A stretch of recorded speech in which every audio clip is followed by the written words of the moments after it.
कवी लेखक माननीय हेमकिरण पत्की सर उपस्थित आहेत, त्यांचं देखील आम्ही स्वागत करतो. आणि आज जे घेणार आहेत पत्रकार रजनीश जोशी सर आणि त्याचबरोबर प्राध्यापिका डॉक्टर प्रिया निघोजकर मॅडम हेही उपस्थित आहेत. त्यांचंही आम्ही प्रिसिजन फाउंडेशनच्या वतीनं मनपूर्वक हार्दिक स्वागत करतो. कार्यक्रमाला सुरुवात करण्यापूर्वी मागच्या महिन्याभरात प्रिसिजन वाचन अभियानाच्या माध्यमातून ज्या काही जे काही कार्यक्रम आपण घेतलेत त्याचा एक थोडक्यात आढावा आपण सुरुवातीला घेऊयात. प्रिसिजनचे वाचक दूत श्रीधर खेडगीकर आणि इतर सर्व प्रिसिजन बुक क्लबचे नियमित सदस्य यांच्यामुळे प्रिसिजन बुक क्लब अधिक समृद्ध होतोय आणि तो नियमित चालू आहे, याचा आम्हाला आनंद आहे. रविवार 19 जुलै रोजी प्रिसिजन वाचन अभियानाअंतर्गत मागासवर्गीय मुलींच्या वसतिगृहात जन्मतः दृष्टीहीन असलेल्या रियाज तांबोळी यांनी विद्यार्थिनींशी प्रेरणादायी संवाद साधला. ब्रेल लिपी, स्क्रीन रीडर आणि अथक जिद्दीच्या बळावर त्यांनी वाचनाला आपल्या आयुष्याचा श्वास बनवला. Reading should be next to breathing हा त्यांचा संदेश मुलींना नव्या उमेदीने वाचनाकडे घेऊन गेला.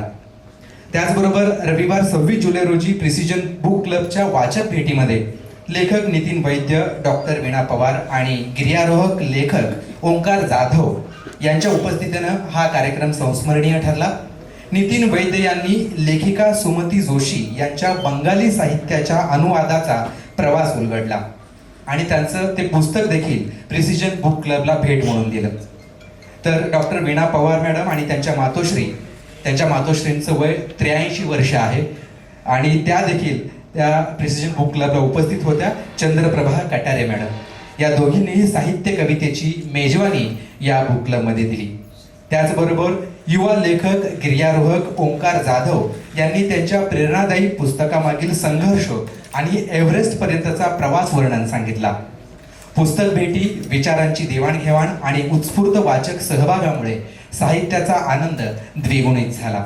अशा प्रकारे मागच्या महिन्याभरात प्रिसिजन वाचन अभियानाच्या माध्यमातून बुक क्लब असतील, वेगवेगळे कार्यक्रम असतील, आपण कायम राबवत असतो आणि हा जो अभियान आहे तो सतत चालू ठेवण्याचा प्रयत्न करतो. तर मंडळी, आता आपण आजच्या मुख्य कार्यक्रमाकडे वळतोय. आजच्या कार्यक्रमाचे प्रमुख पाहुणे माननीय हेमकिरण पत्की सर यांना डॉक्टर सुहासिनी शहा मॅडम यांनी मंचावर घेऊन यावं अशी मी त्यांना विनंती करतो. त्याचबरोबर आजचे मुलाखतकार रजनीश जोशी सर आणि प्राध्यापिका डॉक्टर प्रिया निघोजकर मॅडम यांनाही त्यांनी मंचावर घेऊन यावं अशी मी त्यांना विनंती करतो.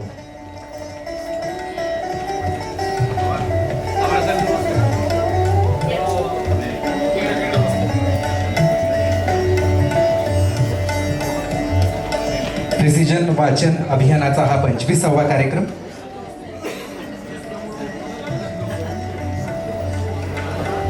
आणि या सर्व मान्यवरांचा सत्कार आपण सुरुवातीला करणार आहोत. आजच्या कार्यक्रमाचे प्रमुख पाहुणे कवी लेखक माननीय हेमकिरण पत्की सर यांचा सत्कार डॉक्टर सुहासिनी शहा मॅडम यांच्या हस्ते संपन्न होतोय.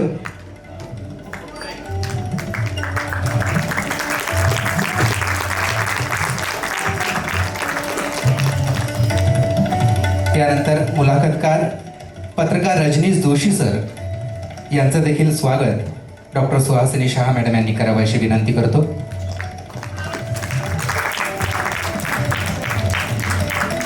त्यानंतर आपल्या दुसऱ्या मुलाखतकार प्राध्यापिका डॉक्टर प्रिया निघोजकर मॅडम यांचा देखील सत्कार डॉक्टर सुहासिनी शहा मॅडम यांनी करावा अशी विनंती करतो. धन्यवाद मॅडम तुम्हाला विनंती करतो की आपण इथंच थांबावं. आज 2 विशेष सत्कार आपण इथे करणार आहोत. एक आहे हेमंत कपूर यांचा आणि दुसरा सत्कार आहे रियाज तांबोळी सर यांचा. हेमंत कपूर हे सोलापूरचे ज्येष्ठ चित्रकार, कला शिक्षक आणि सर्जनशील मार्गदर्शक आहेत. वास्तुरचना म्हणजेच आर्किटेक्चर महाविद्यालयात प्राध्यापक म्हणून ते कार्यरत आहेत. चित्रकला आणि रेखाटन या माध्यमातून त्यांनी अनेक विद्यार्थ्यांमध्ये कलाप्रेम जागवलं आहे. विविध सामाजिक, शैक्षणिक आणि विविध सांस्कृतिक उपक्रमांमध्ये त्यांच्या कलाकृतींचा मोलाचा सहभाग असतो. 350 पुस्तकांचे मुखपृष्ठ त्यांनी आजपर्यंत साकारलेलं आहे. हे विशेष कौतुक करावं लागेल. 28 जून रोजी मागासवर्गीय मुलींच्या वसतिगृहामध्ये त्यांनी बुकमार्क वर्कशॉप घेतलं होतं आणि त्याचबरोबर 12 जुलैला परत तिथेच स्वतःहून त्यांनी जाऊन निसर्गचित्र रंगवण्याचं लाईव्ह प्रात्यक्षिक दाखवलं होतं. त्यामुळे आज त्यांचा आपण सत्कार करतोय. धन्यवाद सर. यानंतर मी आमंत्रित करतोय रियाज तांबोळी सर यांना. हे सोलापूरचे प्रेरणादायी वाचक आणि पुस्तकप्रेमी आहेत. दृष्टीदोषावर मात करून त्यांनी वाचनाची अखंड साधना जोपासली आहे. साहित्य, ज्ञान आणि सकारात्मक दृष्टिकोन यांच्या माध्यमातून ते अनेकांना प्रेरणा देत आहेत. वाचनावरील त्यांची निष्ठा आणि जिद्द हीच त्यांची खरी ओळख आहे. DRM ऑफिसमध्ये रेल्वेमध्ये ते सिनियर क्लार्क म्हणून काम करतात. 19 जुलैला BC गर्ल्स हॉस्टेलमध्ये वाचन या विषयावर त्यांनी मुलींशी संवाद साधला. 1.5 तास ओघवत्या वाणीतील मुलींना त्यांनी खिळवून ठेवलं. त्याच्या मनोगतात ते म्हणाले होते, reading is the next to breathing. हे त्यांचं ब्रीद नेहमी ते बाळगतात. त्याबद्दल आज त्यांचा आपण सत्कार केलेला आहे.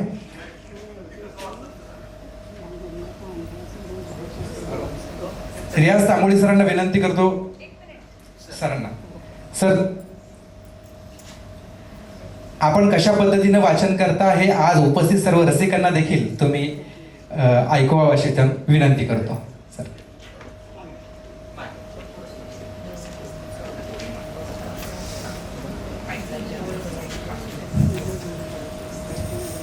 उपस्थित सर्व ज्ञानवंत वाचकांना माझा प्रेमपूर्वक आणि आदरपूर्वक नमस्कार.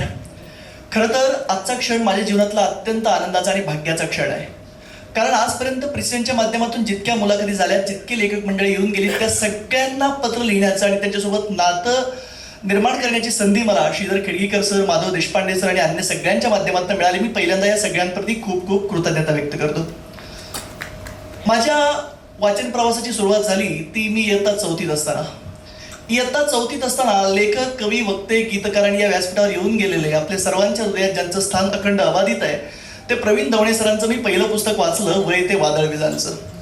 त्या पुस्तकातले शब्द प्रचंड आवडले. त्यांचा अर्थ त्यावेळी तितका कळला नव्हता. जसजसं इयत्ता बदलत गेली, व्यासंगी आणि सृजनशील व्यक्तिमत्वांचा सहवास वाढत गेला, तसतसं त्या पुस्तकातला अर्थ आणि त्या अर्थामागची प्रेरणा मिळत गेली. मग एकानंतर एक आदाशासारखा, झपाटल्यासारखा मी त्यांची पुस्तकं वाचत गेलो. द्विदल, वय ते वादळ विजांचं, रूप अरूप, सुखद पहाट अशा अनेक पुस्तकं वाचत गेलो. ती त्यावेळी पुस्तकं ब्रेलमध्ये उपलब्ध होती आणि ऑडिओ फॉर्मॅटमध्ये मग मला वाचनाची सवय लागली. मग त्याच्यानंतर वपु काळे सर, पु ल देशपांडे सर आणि अन्य अशा अनेक लेखकांना मी वाचत ऐकत गेलो. मला एक कळत गेलं, म्हणजे आता सरस्वती मातेच्या कृपेनं आणि या अन्य सगळ्या दिग्गज मंडळींच्या सहवासानं एक सवय मला लागली. अध्यात्म, पालकत्व, तत्वज्ञान आणि मानसशास्त्र हा चौकोन मी कन्नड, हिंदी आणि मराठी भाषेत दररोज 3 तास वाचण्याचा एक छोटा प्रयत्न करतो. मला एक गोष्ट काय कळाली तर निसर्गानं दिलेल्या अंधत्वावर सरस्वती मातेच्या कृपेनं ज्ञानाचं डोळसत्व प्राप्त करण्याचं बाळकडू जर मला कुठे मिळालं असेल तर ते पुस्तकांतून मिळालंय. तर मी जेवढ्या महान व्यक्तिमत्वांना ऐकत गेलो, शेवटचे काही सेकंद घेतो, आम्हाला जरा कन्सेशन असतंय. तर एक मला कळलं की या माणसांना ऐकताना किमान आपल्यापुरतं, आपल्या कुटुंबापुरतं आणि आपल्या जीवनाला आनंद मिळण्यासाठी स्वतःचं काहीतरी ब्रीद वाक्य असावं. बघा ना, तथागत गौतम बुद्धांना वाचताना अत्तदीप भव आपल्याला आठवतं. संत ज्ञानेश्वरांचं नाव घेतलं की अवघाची संसार सुखाचा करीन आनंदे भरीन तिन्ही लोके आठवतात. तसं मी एक संकल्प केला, मी जर अंध आहे म्हणून घरीच बसलो असतो, माझे आई वडील दोघेही शैक्षणिकदृष्ट्या अशिक्षित आहेत, पण ती दोघं सुद्धा कधीच कुठल्या गोष्टीला मला अडवत नव्हती. तर एक व्याख्या मी माझ्या जगण्यासाठी केली, कालपेक्षा आज आणि आजपासून रोज ज्ञानाच्या ओढीनं प्रतिभा संपन्न व्यक्तींच्या सहवासात जगणं हा माझा छंद आहे. तर कृतिशील, ज्ञानी, श्रद्धाळू, श्रमजीवी आणि सज्जनांच्या मांदिळीत रमणं हा माझा संकल्प आहे. कृतिशील, सृजनशील, उपक्रमशील, संवेदनशील असणं ही माझी प्रतिज्ञा आहे. तर गतकाळातल्या स्मृती, वर्तमान काळातली स्थिती आणि भविष्यकाळात उद्भवणारी परिस्थिती यांचा समतोल साधत आयुष्यातल्या प्रत्येक आव्हानाला पुढे जाणं हे माझं स्वप्न आहे आणि अशाच पद्धतीचं माझं जीवन असावं हे माझं ब्रीद आहे. तर मला इथं बोलण्याची संधी मॅडमनी दिली, श्रीधर सर, माधव सर, आणि ज्या व्यक्तिमत्वाला ऐकण्यासाठी आपण सगळे उत्सुक आहोत तितकाच मीही उत्सुक आहे. या सगळ्यांप्रती मनापासून कृतज्ञता व्यक्त करतो आणि सदैव सगळ्यांच्या ऋणात राहू इच्छितो. धन्यवाद.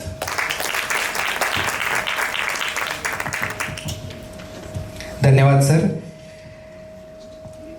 यानंतर आजच्या प्रमुख पाहुण्यांचा परिचय मी करून देतोय. माननीय हेमकिरण दत्तात्रय पत्की हे मराठीतील चिंतनशील कवी, लेखक आणि जे कृष्णमूर्ती यांच्या तत्वचिंतनाचे अभ्यासक म्हणून परिचित आहेत. अभियांत्रिकीचे शिक्षण घेतल्यानंतर त्यांनी पाटबंधारे विभागात शाखा अभियंता म्हणून सेवा बजावली. पाटबंधारे विभागात शाखा अभियंता म्हणून काम करत असताना फील्ड वर्कच्या निमित्ताने फिरत्या नोकरीचा त्यांनी अनुभव घेतला. सरकारी नोकरीत राहूनही त्यांनी आपल्या चारित्र्याची निष्कलंकता आणि विचारातील सर्जनशीलता जपली हे विशेष सांगावं लागेल. आणि निवृत्तीनंतर साहित्य आणि लेखन क्षेत्रात आपलं योगदान त्यांनी सुरू ठेवलं. त्यांचे पाऊस फुले, एकांत वाटेने, शाई आकाशाची, कवडसे कोवळ्या उन्हाचे आदी काव्यसंग्रह प्रकाशित आहेत. तसेच कवितेला शोधित जावे हा कवितांच्या निवडक रणसंग्रहाचा संग्रह प्रकाशित आहे. याखेरीज त्यांचे मला उमजलेले जे कृष्णमूर्ती, सोन कवडसे, अंतरीच्या कला उमलताना आदी साहित्यकृती प्रकाशित आहेत. त्यांच्या साहित्यिक योगदानाची दखल घेत त्यांना श्री ज्ञानेश्वर प्रतिष्ठान पुरस्कार, कुसुमाग्रज पुरस्कार, पु. श्री रेगे पुरस्कार, राणा पवार पुरस्कार, शिवगिरिजा पुरस्कार यासह विविध मानाचे पुरस्कार प्राप्त झालेले आहेत. तसेच गेल्या 2 वर्षापूर्वी म्हणजेच एक विशेष आठवण मला आज इथे सांगावीशी वाटते. 3 ऑगस्ट 2024 आपल्या वाचन अभियान कार्यक्रमात प्रसिद्ध साहित्यिका डॉक्टर अरुणा ढेरे यांची मुलाखत झाली होती आणि त्यांची मुलाखत माननीय हेमकिरण पत्की सरांनी घेतली होती आणि तब्बल 2 वर्षांनी ऑगस्ट महिन्याच्याच कार्यक्रमात आज त्यांचीच मुलाखत इथे होते. हा योगायोग म्हणावा लागेल. साहित्य, कविता, वाचन आणि जीवनाकडे पाहण्याची चिंतनशील दृष्टी यावर सातत्याने विचार मांडणारे प्राध्यापक हेमकिरण पत्की सर यांच्याशी संवाद साधणे हा निश्चितच एक समृद्ध करणारा अनुभव ठरणार आहे. त्याचबरोबर मी आजच्या मुलाखतकारांचा देखील थोडक्यात परिचय करून देतो. आज 2 मुलाखतकार इथे उपस्थित आहेत. पहिले मुलाखतकार आहेत रजनीश रमाकांत जोशी. हे गेल्या 35 वर्षापासून पत्रकारिता आणि लेखन क्षेत्रात कार्यरत आहेत. त्यांनी सकाळ, तरुण भारत, संचार आणि लोकपत्र या वृत्तपत्रांमध्ये विविध पदांवर काम केलंय. पत्रकारितेसोबतच त्यांनी 14 पुस्तके, नाटकं, एकांकिका आणि विविध साहित्य प्रकारात लेखन केलंय. सोलापूर जिल्ह्यातील जलप्रश्नावर त्यांनी जलजागर ही आकाशवाणीवरील मालिका लिहिली असून पत्रकारिता आणि साहित्य क्षेत्रातील त्यांच्या प्रदीर्घ योगदानासाठी ते परिचित आहेत. त्यांचं देखील आपण मनापासून स्वागत करूयात. त्याचबरोबर दुसऱ्या आपल्या मुलाखतकार प्राध्यापिका डॉक्टर प्रिया प्रदीप निघोजकर या साहित्यिक, संपादिका, निवेदिका आणि सूत्रसंचालिका म्हणून कार्यरत आहेत. त्या राजहंस प्रकाशन पुणे येथे संपादकीय कार्याशी जोडलेल्या असून विविध साहित्यिक ग्रंथाच्या संपादनात त्यांचा सहभाग आहे. त्यांच्या गोंधण खुणा या ललित लेख संग्रहाला विविध राज्यस्तरीय साहित्य पुरस्कारांनी गौरवण्यात आले आहे. गेल्या दशकभरापासून त्या विविध साहित्यिक, सांस्कृतिक आणि सामाजिक कार्यक्रमांचं सूत्रसंचालनही केलेलं आहे. त्यांचं देखील आपण एकदा मनपूर्वक जोरदार टाळ्यापासून स्वागत करूया. मुख्य मुलाखतीकडे आपण वळताना त्याच्या आधी आणखीन एक आठवण आज इथं करणं, मला आठवण काढावी असे एक व्यक्तिमत्व आहे ज्यांचा स्मृतिदिन अवघ्या काही दिवसांपूर्वीच झाला. म्हणजेच ज्या सभागृहामध्ये आपण बसलोय त्या डॉक्टर निर्मल कुमार फडकुले यांचं आज यांची आठवण काढणं हे मला अगत्याचं वाटतं. लेखक, उत्तम वक्ता, साहित्यिक म्हणून ज्यांना आपण ओळखतो त्यांच्या नावानं असलेल्या या सभागृहात आपण वाचन अभियानाचा कार्यक्रम गेल्या 2 वर्षापासून आपण घेतोय. म्हणजे त्यांना वाहिलेली ही एक आदरांजलीच असं मला वाटतं. त्याबद्दल त्यांना विनम्र अभिवादन करून आजच्या या कार्यक्रमाला आपण सुरुवात करूया. पुढची सर्व सूत्र मी रजनीश जोशी सर आणि प्रिया निघोजकर मॅडम यांच्याकडे सोपवतो. धन्यवाद.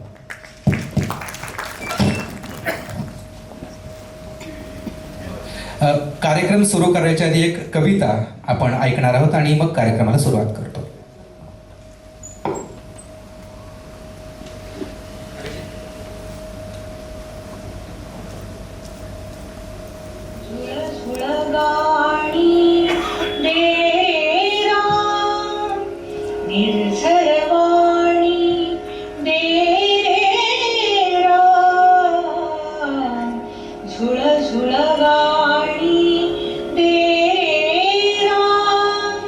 चंद्र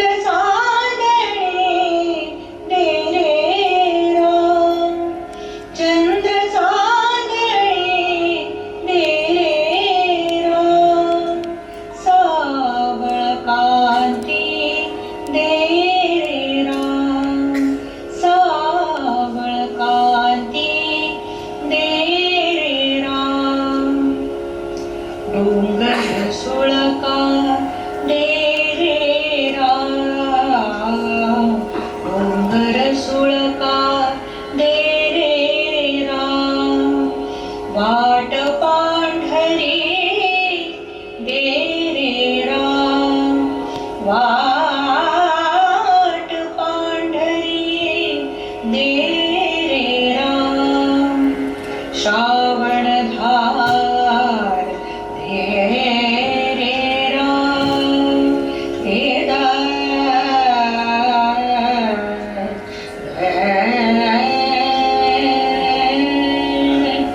श्रावण धार रे राम थुई थुई मोर दे रे राम थुई थुई मोर दे रे राम पहिला पाऊस दे रे राम पहिला पाऊस दे रे राम सजल डोळे दे रे राम सजल डोळे दे रे राम अंतर मेळा दे रे राम अंतर मेळा दे रे राम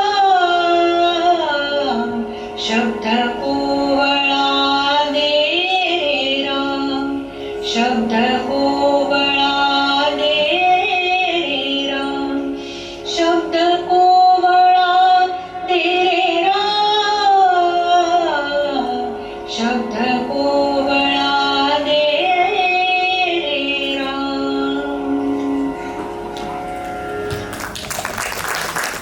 सगळ्यांना नमस्कार. या कोर्समध्ये जरा अवघडल्यासारखं वाटतंय म्हणून बैठकीच्या ह्याच्यामध्ये जर काही अवघडल्यासारखं वाटलं तर तो दोष थोडासा जरा स्वीकारावा असं मी अगदीच विनंती करतो. तर आता सभागृहामध्ये आपण सगळे मान्यवर जे आहात ते सगळे आपण एकमेकांची परिचित आहोत. खरं तर मला सभागृहात आसनावरती तिकडंच बसल्यासारखं वाटतंय कारण हे सगळे आमचे मित्रमंडळी आहेत, मार्गदर्शक आहेत. आमच्या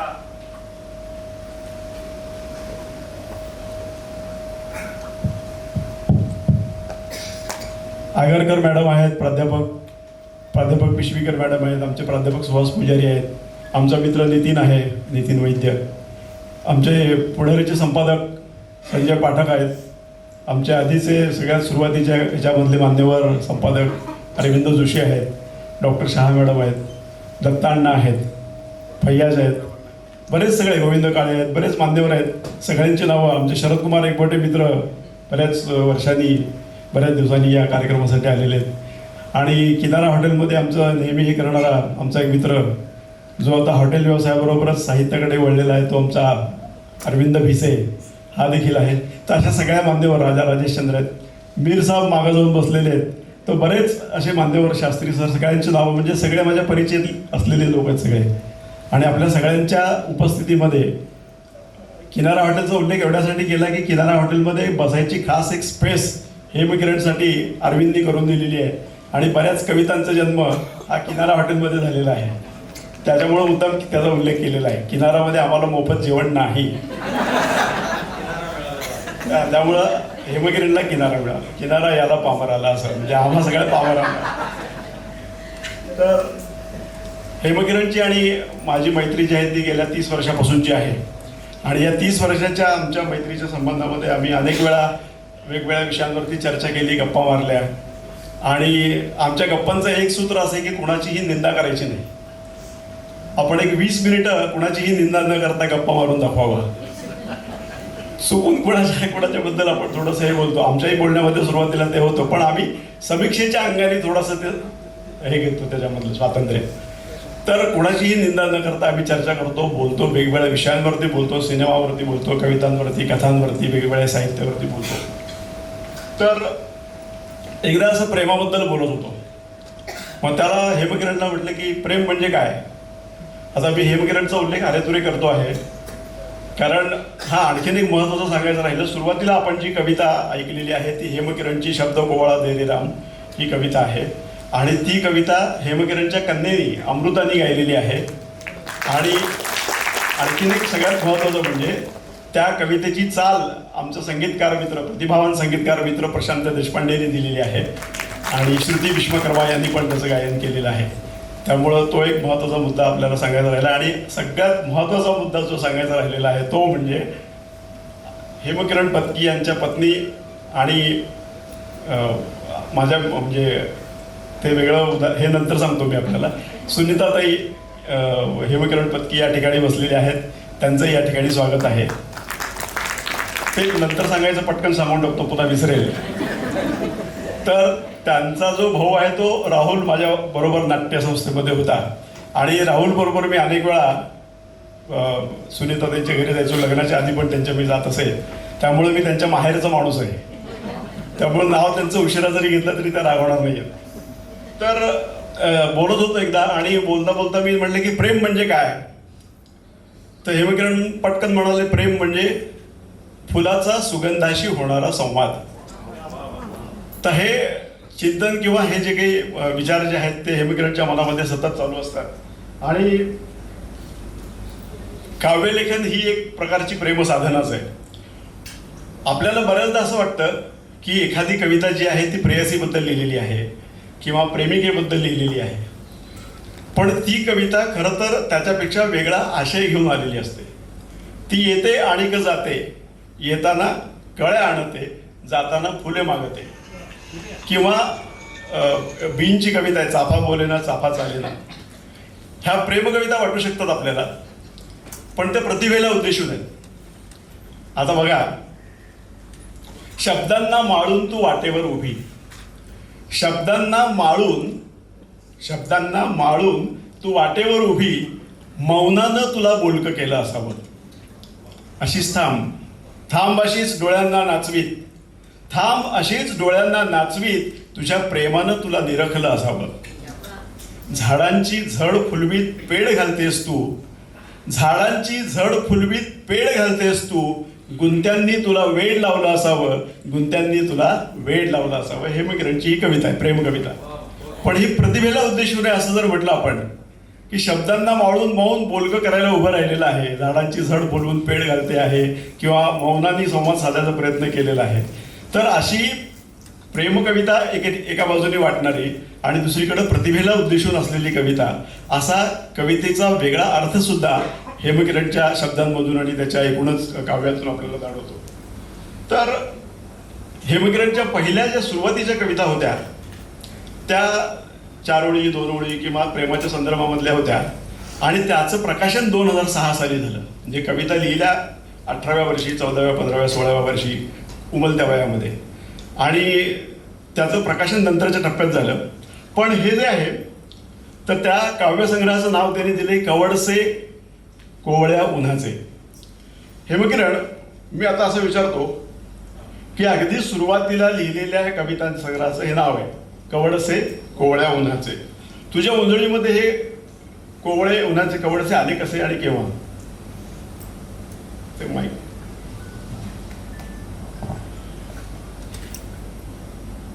ज्या ज्या वेळेला मनाचा प्रवास कुठंतरी असा थांबल्यासारखा होतो आणि मन मोडल्यासारखं वाटतं, असे काही क्षण त्या तरुणपणीच्या माझ्या अवस्थेमध्ये आले असावेत. आणि नाही म्हटलं तरी तरुणपणीची एक पॅशन असते, एक भावोत्कटता असते. आणि एक छोटा प्रसंग होता, फार मोठा नाही आहे, कारण आता मी पाहिलं तर वसुंधरा काशीकरांच्या पोस्ट कधी कधी वाचतो आणि मला त्या आवडतात. तर त्यांच्या पोस्टमध्ये IASच्या परीक्षेमध्ये त्या उत्तीर्ण झाल्या आणि ती परीक्षाच रद्द केल्याचं त्यांना कळालं आणि नंतर त्यांना एक प्रकारची उदासी आली, नैराश्य आलं. पण त्यातून सुद्धा त्यांनी एक चांगली गोष्ट घेतली आणि त्यांनी गझलांवर प्रेम केलं आणि गझलांवर प्रेम करणाराच मित्र त्यांना पती म्हणून लाभला. ही गोष्ट मला आत्ता अलीकडे मिळाली वाचायला आणि माझ्या लक्षात आलं की जेव्हा मला इंजिनिअरिंगला प्रवेश मिळाला आणि डिग्रीला आणि 8 मार्कांसाठी माझं ॲडमिशन गेलं, तर त्या ह्याच्यामध्ये एक मला आघात झाल्यासारखं वाटलं. आणि मनावर होणारे आघात तुम्हाला सर्जनशील बनवत असतात असं आत्ताचं माझं शहाणपण मला सांगतं. पण त्यावेळेला असं काही नव्हतं. तर त्यावेळेला मला जे काय वाटलं ते मी त्या वेळेला असे ते कवडसे म्हणजे पूर्ण ऊन तर आपल्या उंजळीत आपल्याला धरता येत नाही. मग आपण करतो काय, तर आपण कवडसे धरतो. तर कवडसे धरणं हा जो भाग आहे, आणि मी लहानपणी खरोखरच त्या कवडसाला असं मी कुठंतरी मुठीत घ्यायचा प्रयत्न करायचो. आता ते प्रतिकात्मक आहे, पण लक्षात येतं की ऊन दाहक आहे, तसं ऊन संजीवक सुद्धा आहे. आणि कवडसे कोवळे उन्हाचे ही जी काही ओळ आहे, ही कृपनिकुंबांच्या मृगावर्त या कविता संग्रहातली आहे. तो माझा अत्यंत आवडता कविता संग्रह आहे. तर या सगळ्या गोष्टी अशा होत्या की मला असं वाटायचं की आपल्याला फार मोठे मोठे अनुभव शब्दांकित करता येत नाही आहेत. तर आपण एक काम करू शकतो की आपण छोटे छोटे अनुभव जे आहेत ते आपण जाणीवेच्या चिमटीत धरू शकतो. पण ते उन्हे झेलताच मोठा झालो असं तू म्हटलेलं आहे. हां, पण हा नंतरचा काळ आहे तो. कारण हे जेव्हा कॉलेजमध्ये लिहायचो तेव्हा असं वाटायचं की आपल्याला फार वेळ कवितेसाठी देता येत नाही आहे. कारण इंजिनिअरिंगच्या त्या सगळ्या गोष्टींचं एक दडपण अभ्यासाचं असायचं, ड्रॉइंगचं असायचं किंवा टूर्स असायच्या. तर ह्या सगळ्या गोष्टीमध्ये कुठं ना कुठं तरी मला ते दडपल्यासारखं व्हायचं. आणि दडपण जे आहेत ते दोन प्रकाराने तुम्हाला हे होतं. एक तर तुम्ही दडपणाखाली राहता किंवा दडपण ओलांडून पुढं जाता. तर मला असं वाटतं की कवितेनं मला दडपण ओलांडून पुढं जायची वाट दाखवली. आणि ही दडपण ओलांडून पुढं जायची जी वाट आहे त्याच्यामध्ये या कवडसे कोवळ्या उन्हाचे ह्या बीज कविता मला वाटतात. म्हणून मी त्यानंतर संग्रहात घेतल्या. कारण त्या कवितांचा विस्तार माझ्याकडून नकळत घडला, अजाणतेपणानं घडला. आणि त्याच्यातच आत्ता तू म्हणतोस तसं की उन्हे झेलता झेलता हे गीत साकार झालेलं आहे. आणि त्या काव्यसंग्रहाला यांच्या वडिलांचीच प्रस्तावना आहे. म्हणजे पहिला काव्यसंग्रह, पहिल्या कविता सुरुवातीच्या ज्या लिहिलेल्या आहेत त्या काव्यसंग्रहाला प्रस्तावना दत्तात्रय पत्की यांचीच आहे. आणि हा म्हणजे आनंदाचा भाग आहे की वडिलांच्या पहिल्या कविता संग्रहाला ते म्हणाले तूच लिहायला पाहिजेस. कारण तू जे रसीकरण करशील किंवा त्याचं जे काय आकलन करशील तर ते मला आवडेल. आणि सांज तारा हा कविता संग्रह त्यांचा जेव्हा प्रकाशित झाला तेव्हा वडिलांचं वय होतं 78 वर्ष. तर एवढ्या उशिरापर्यंत संयमानं आपल्या कविता प्रकाशित होऊ न देण्याची जी काही गोष्ट होती त्याचा नकळतपणे माझ्यावर एक चांगला संस्कार झाला की हे सगळं मुरू द्यायला पाहिजे, पाझरू द्यायला पाहिजे. कारण सगळाच पाऊस आपल्या गर्भात आपल्याला साठवता येत नाही. आणि ही जाण जशी जशी येत राहिली तसं तसं ते सगळं टिपत गेलो, अनुभवाने ओलावत गेलो. आणि आज जो काही आहे तो त्या कवडशांमध्ये काही उन्ह घेऊन तुमच्या समोर मी आलोय. आता हा विषय निघालाच आहे, तर उन्हे झेलता झेलता होऊन जाऊ दे.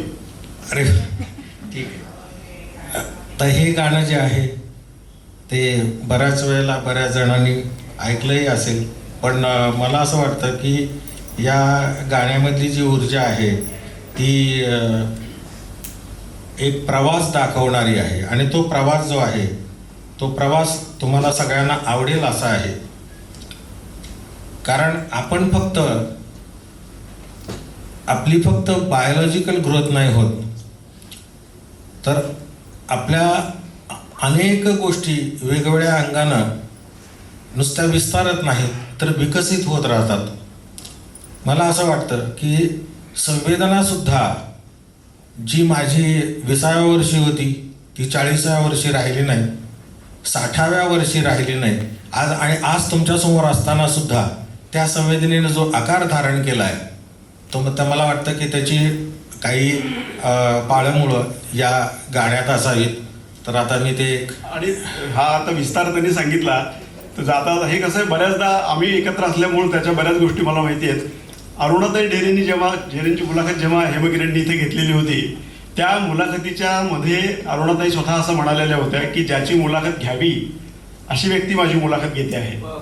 त्यामुळं आता हा जो योगायोग जुळून आलेला आहे तर तोही या निमित्ताने विस्ताराचा जो भाग आहे त्याच्या अनुषंगाने सांगितली. ही कविता गाऊनच म्हणतो. हो. आत्ता अरुणाचा उल्लेख त्यांनी केला. हा हृदयाचा उदारपणा हाच खरं तर कवीचा स्वभाव गुण असतो. आणि हा हृदयाचा उदारपणा हाच खरं तर कवीचा स्वभाव गुण असतो. कारण आपल्या अनेक गोष्टी वेगवेगळ्या अंगानं नुसत्या विस्तारत नाहीत तर विकसित होत राहतात. मला असं वाटतं की संवेदनासुद्धा जी माझी 20व्या वर्षी होती ती 40व्या वर्षी राहिली नाही आज. आणि आज तुमच्यासमोर असताना सुद्धा त्या संवेदनेनं जो आकार धारण केला आहे तो मला वाटतं की त्याची काही पाळंमुळं या गाण्यात असावीत. तर आता मी ते आणि हा आता विस्तार त्यांनी सांगितला. तर जाता हे कसं आहे, बऱ्याचदा आम्ही एकत्र असल्यामुळे त्याच्या बऱ्याच गोष्टी मला माहिती आहेत. अरुणाताई ढेरेंनी जेव्हा आपण स्वतःला म्हणजे दुसऱ्याचे प्रतिसाद जसे घेतो तसे आपण दुसऱ्यालाही प्रतिसाद देऊन श्रीमंत होत असतो. ही दोन्ही बाजूनी होणारी गोष्ट आहे. त्यामुळं अरुणाला तसं वाटलं असेल तर तो तिचा मोठेपणा आहे. उन्हे झेलता झेलता झालो लहानाचा मोठा. उन्हे झेलता झेलता झालो लहानाचा मोठा. मेघ पेलता पेलता झालो लहानाचा मोठा. उन्हे झेलता झेलता उन्हे झेलता झेलता झालो लहानाचा मोठा.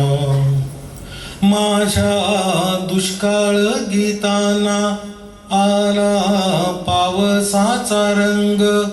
माझ्या दुष्काळ गीताना आला पावसाचा रंग. खोल काळीज तळ्यात शब्द भिजविती अंग. अंग भिजता भिजता झालो लहानाचा मोठा. उन्हे झेलता झेलता झालो लहानाचा मोठा. सारे माळ रान काय झाले दुधावर साय. आली फुलावर झाडे उतू गेली काळी माय. फुले वेचता वेचता झालो लहानाचा मोठा.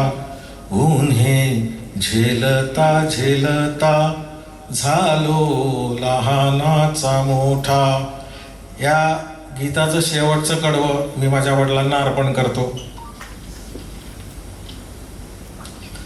असे भोगले दिवस अशा जागविल्या राती. असे भोगले दिवस अशा जागविल्या राती. दारी कपाशी नसता जशा निरांजनी वाती. वात चेतता चेतता झालो लहानाचा मोठा. उन्हे झेलता झेलता झालो लहानाचा मोठा. मेघ पेलता पेलता झालो लहानाचा मोठा. उन्हे झेलता झेलता उन्हे झेलता झेलता झालो लहानाचा मोठा. अंतरमेळा जुळून आला की संगीत वाद्यवृंदाच्या मेळ्याशिवाय शब्द किती सुरेल होऊ शकतात याचा प्रत्यय मला वाटतं आपण आता घेतलाय. याचंच एक आणखी उदाहरण तुमच्यासमोर ठेवायचंय ते त्यांच्या ललित लेखनातलं आहे. गाणं तर सुरेल होतंच पण शब्दामध्ये सुद्धा ते काव्यात्मक संवेदन कसं असतं हे पाहूयात आपण. लेखाचं शीर्षक आहे प्रेमानुभव. उत्तर रात्रीचा प्रहर सरत आला होता. अजून उजाडलेलं नव्हतं. आकाशातले तारे आपली प्रभा घेऊन अजूनही लुकलुकत होते.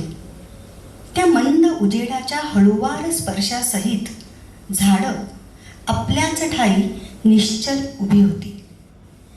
एकाही पाखराचा स्वर आसमंतात उमटत नव्हता.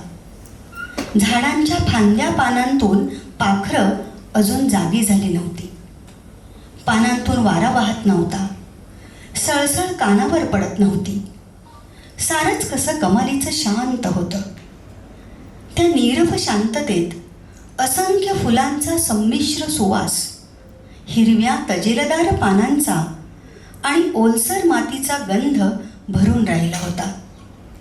हवेचं असणं जणू अंग प्रत्यंगाला जाणवतच नव्हतं.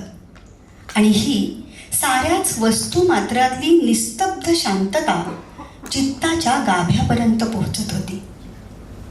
असं वाटत होतं की ही पृथ्वी अतीव उत्कटतेनं व अढळ निष्ठेनं प्रकाश भेटीचीच वाट पाहत होती.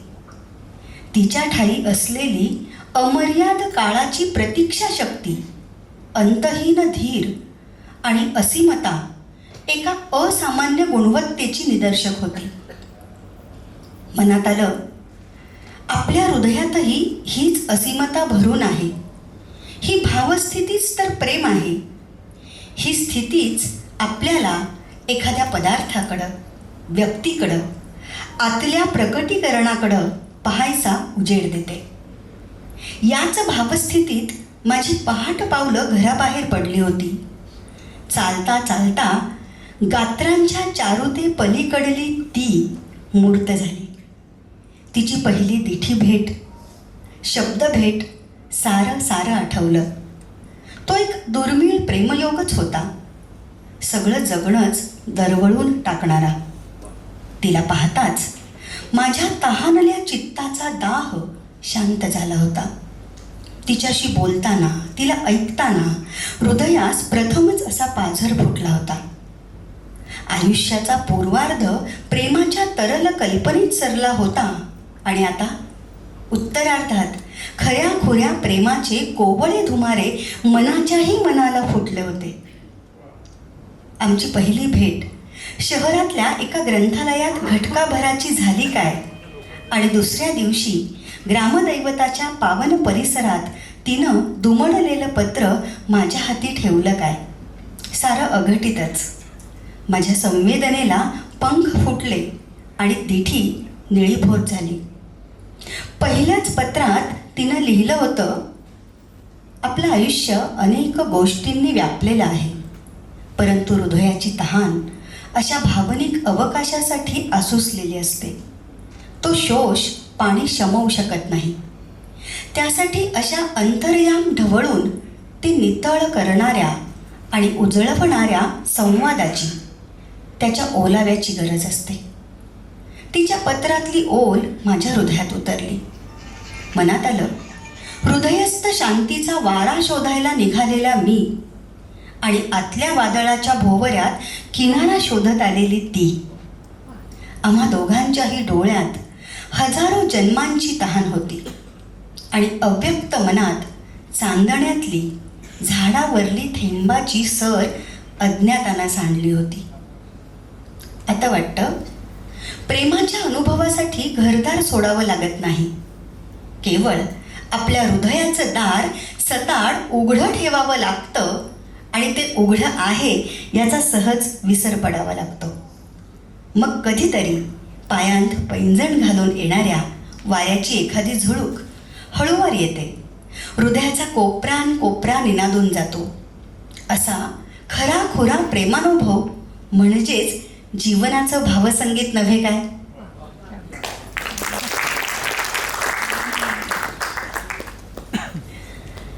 मला असं वाटतं की तुमची जी एक आंतरिक लय असते ती तुमच्या प्रत्येक अभिव्यक्तीत येते. जशी हेमकिरण यांच्या कवितेत आहे, आता रजनीश म्हणाले, आणि तीच त्यांच्या ललित लेखनातही आहे. तर त्याच संदर्भानं मला असं विचारायचं आहे, खरं त्याआधी मला हे सांगायचं आहे की मी सुद्धा रजनीश यांच्यासारखीच खूप भाग्यवान आहे की हेमकिरण हे एक चैतन्य बेट आहेत, आपल्या स्वतःमध्येच मग्न असलेलं, आणि ज्यांच्या कोणाच्या ते जाणीवेत येतं, ज्यांचा कोणाचा त्यांच्याशी तो अंतर्मेळ्यानं संवाद होतो, त्यांच्याही ओंजळीमध्ये अगदी सहज ते कवळचे येतात. ह्या ज्या म्हणाल्या ना की एक भेट आहे, तर प्रभा गणोरकरांनी हेमकिरणच्या कवितेबद्दल 2 शब्द लिहिलेले आहेत. ते म्हणाले की हा श्रोतृनिरपेक्ष कवी आहे. वा. त्र्यंबी सरदेशमुख आपल्या सोलापूरचे थोर साहित्यिक, त्यांच्या अभ्यास संशोधनाच्या निमित्तानं आमचे सूर जुळले, संवाद झाला आणि एक बंध आमच्यामध्ये मैत्रबंध निर्माण झाला.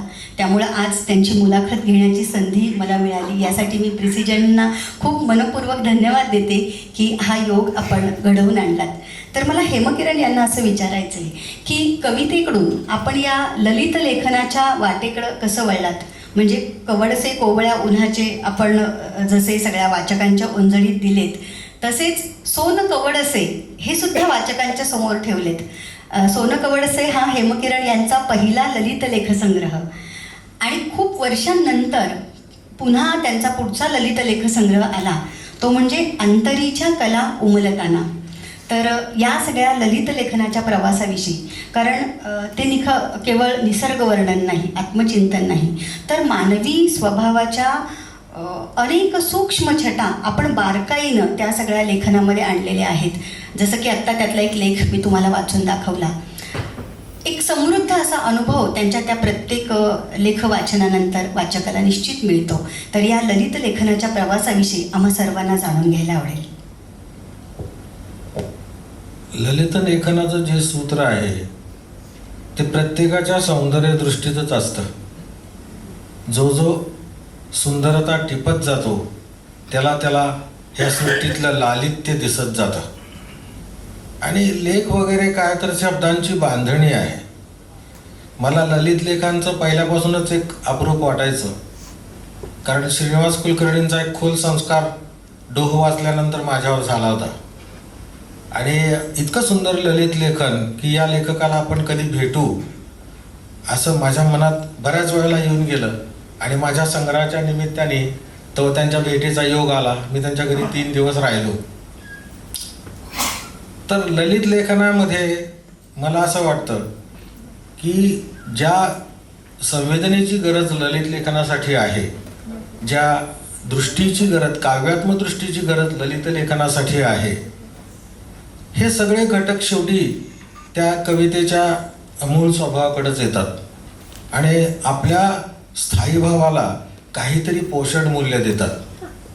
तर ललित लेखनामधून मी हेच वेचत आलो की जसं मी ते कवडशांचं सांगितलं, तर ह्या छोट्या छोट्या गोष्टी असतात आणि प्रसंग असतात, घटना असतात आणि त्यांची काही एक अंतःसूत्र असतात जी आपल्या जगण्याशी जोडलेली असतात. एका ललित लेखाचा जो प्राण असतो तो एखाद्या कवीच्या 4 ओळीत सुद्धा त्याला व्यक्त करता येईल इतका आत्मविश्वास मला वाटतो. पण बऱ्याच वेळेला असं होतं की कविता विस्तारण्यापेक्षा ती जितकी बीजरूपात येईल तितकी चांगली, म्हणून मी कधी ललित लेखनाकडून कवितेकडे वळलो, कधी कवितेकडून ललित लेखनाकडे गेलो. पण आजही मला मौन राग सारखं पुस्तक मला एलकुंचवारांचं पुस्तक मला फार म्हणजे आत्मीय वाटतं. कारण अशा तऱ्हेचं ललित लेखन जे आहे आता खूप सखोल चिंतनाकडे आलेलं आहे. नुसतं निसर्गदर्शन नाही तर ते आत्मदर्शनापर्यंतचा प्रवास करून आलेला आहे.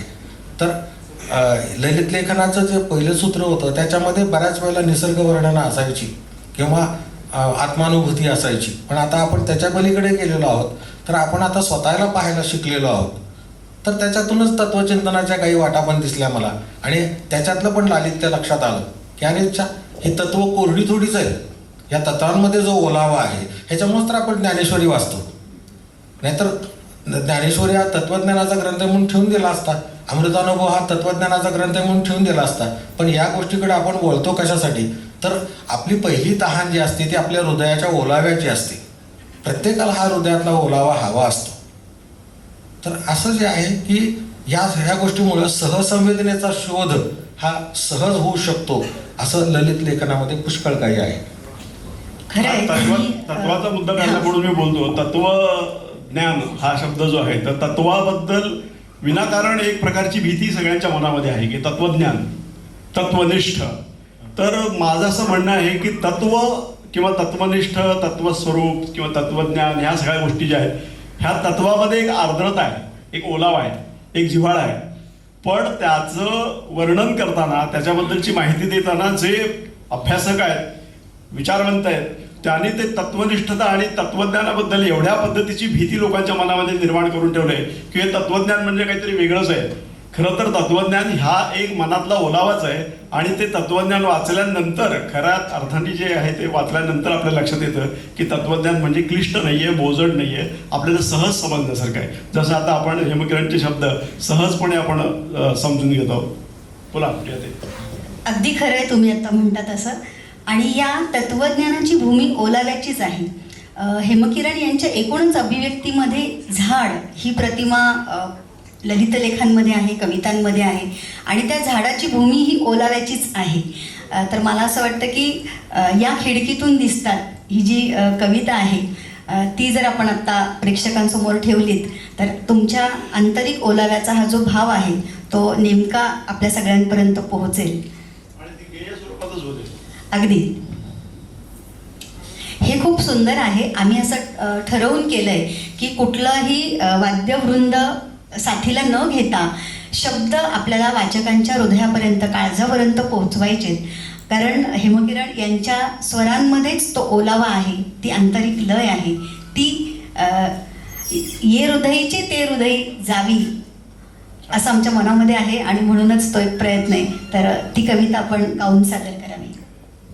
खरं तर ही कविता मुक्त छंदातली आहे, पण जेव्हा लिहिली तेव्हा तिच्यात काहीतरी मला एक आंतरिक लय होती. ती मला असं वाटलं की अरे हे आपल्याला गाऊन बघितली तर काय होईल.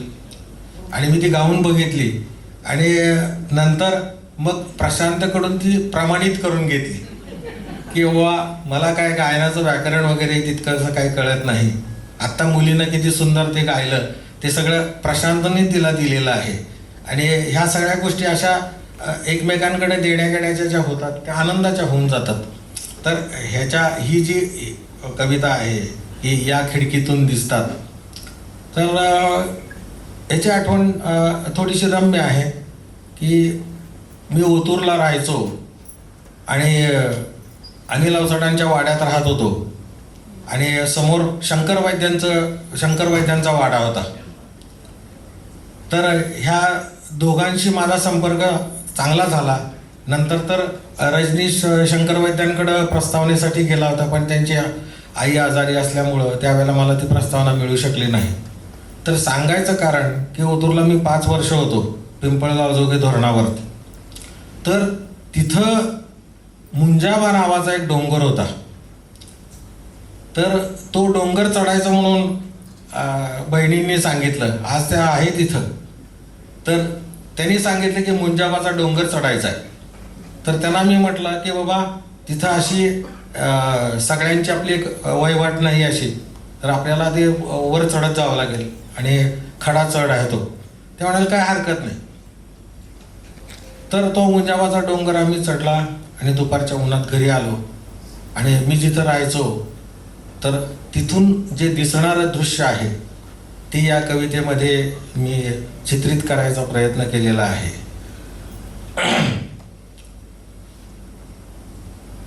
या खिडकीतून दिसतात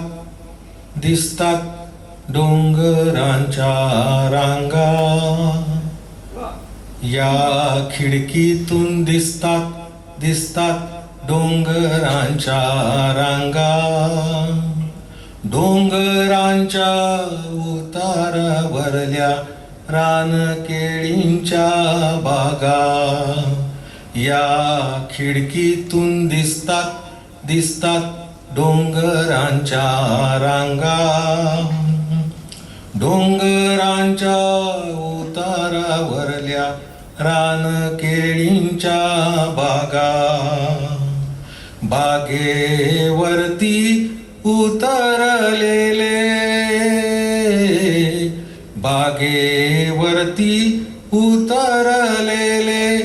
उन्हाचे पिवळे जर्द पाणी. पाण्यामध्ये न्हाणाऱ्या केळींच्या आठवणी. एक एक आठवण उसवताना. एक एक आठवण उसवताना. खिडकीचे होते आकाश. आकाशाला फुटत जातात लुकलुकती गाणी या खिडकीतून दिसतात डोंगरांच्या रांगा, डोंगरांच्या उतारावरल्या रानकेळींच्या बागा या खिडकीतून दिसतात डोंगरांच्या रांगा. प्रशांतनी पण ही कविता म्हटलेली होती. आम्ही शब्द पोवळा धैर्यराम या नावाचा एक कार्यक्रम केलेला होता आणि प्रशांतनी चाल देऊन ही कविता म्हटलेली होती. फक्त त्याच्यामधला उतारावरल्या जो आहे ना, तो प्रशांत उतारावरनं घरंगळत जातो की काय असं वाटत होतं, इतक्या पद्धतीने त्याला अर्थ दिलेला होता. उतारावरल्या, आता मी ह्याच्यात जसा मी अवघडलेला आहे तसं गाण्यात पण अवघडलेलो आहे, पण तो उतार जो आहे त्यातला तो त्यांनी तो इतक्या छान पद्धतीने दिलेला होता. आणि शेवटच्या या ओळी आहेत ना, आठवणीला ते जे यमक जुळलं आहे गाण्याचं, गाणी आणि आठवणी, तर लुकलुकती गाणीचं णी जे आहे ते दीर्घ आहे. पण प्रशांतनी इथं थोडासा काय म्हणते त्याला मुक्तता घेऊन लुकलुकती गाणी हे दीर्घ केलंय हेमगिरींनी, पण त्याने लुकलुकती गाणी ऱ्हस्व करून त्याला पुन्हा मूळ ध्रुवपदाशी जोडलं आणि अतिशय सुरेल अशा पद्धतीची ती कविता त्यावेळेस सादर झालेली होती.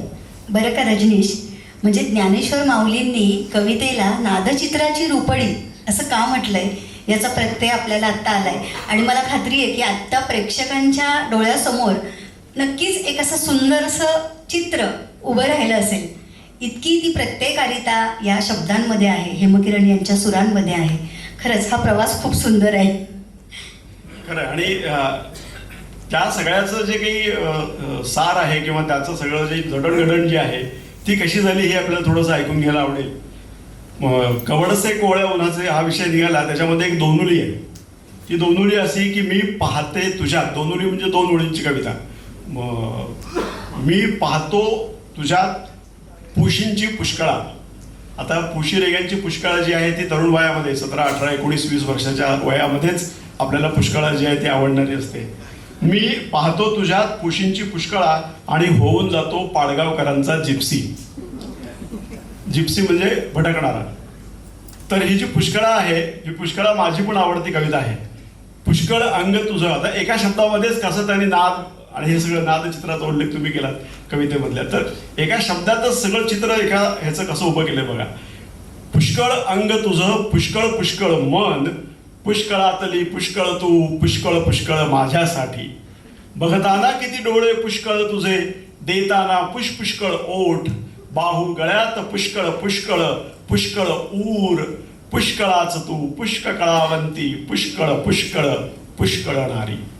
तर हा पुशी रेग्यांच्या शब्दामधला जो हे आहे तो हेमकिरणच्या खिडकीतल्या गाण्यात पण आहे आणि पुढचं आणखीन एक नवीन एक वेगळं गाणं आपण ऐकणार आहोत तर त्यामध्ये पण आलेलं आहे.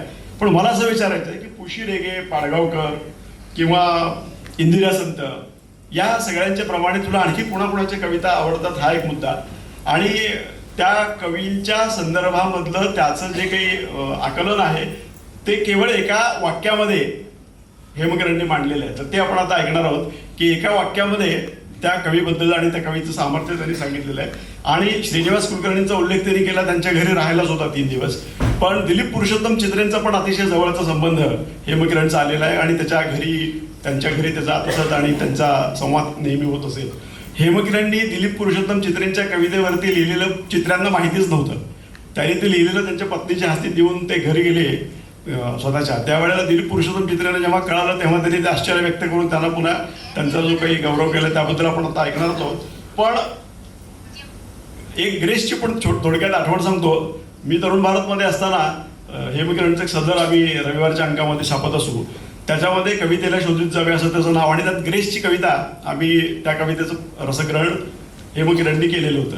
आणि धाडस आमचं असं की आम्ही काय केलं की दोघांनी मिळून ती कविता दिली ग्रेसनं पाठवून त्या कवितेचा अर्थ जो हेमकिरणनी लावलेला आहे त्याच्याबद्दल त्यांची प्रतिक्रिया काय येते याबद्दलची उत्सुकता आमच्या मनामध्ये होती. त्या कवितेची आठवण ठेवून ग्रेस हेमकिरणच्या घरी गेलेले होते सोलापुरात आल्यावरती. हा एक फक्त आठवणीचा मुद्दा आहे. पण ते काय म्हणाले आणि या सगळ्या लोकांबद्दल आणि त्याचप्रमाणे प्राध्यापक त्र्यंबी सरदेशमुख यांच्याबद्दलचा जो जिव्हाळा आणि त्यांच्याकडून जे मिळालंय या सगळ्याबद्दल थोडं सविस्तर आपण चर्चा करावी. नदीचा प्रवास जरी डोंगरातून उगम पावत असली नदी जरी डोंगरातला असला तरी फक्त डोंगरातूनच उगमात आलेलं पाणी घेऊन नदी वाहत नाही. तिला इतर कित्येक ओघ येऊन मिळतात, प्रवाह होऊन ओढे येऊन मिळतात, प्रवाह मिळतात. तसं मला असं वाटतं की मी पण या नदीसारखाच कुठंतरी लिहिता लिहिता उगम पावलो आणि मला जे ओघ असे मिळाले आणि हे सहज घडलं, कारण मी माझा नॅचरल ग्रेडियंट कधी सोडला नाही.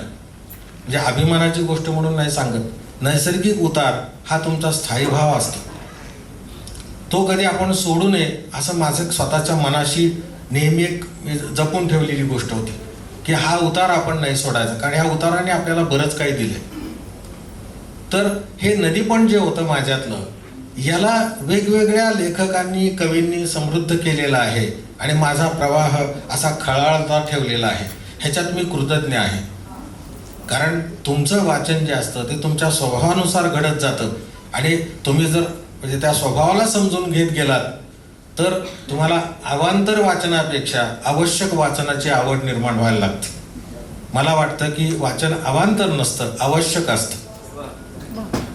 तर हे जे आवश्यक वाचन आहे हे घेऊन आपण समृद्ध होत असतो.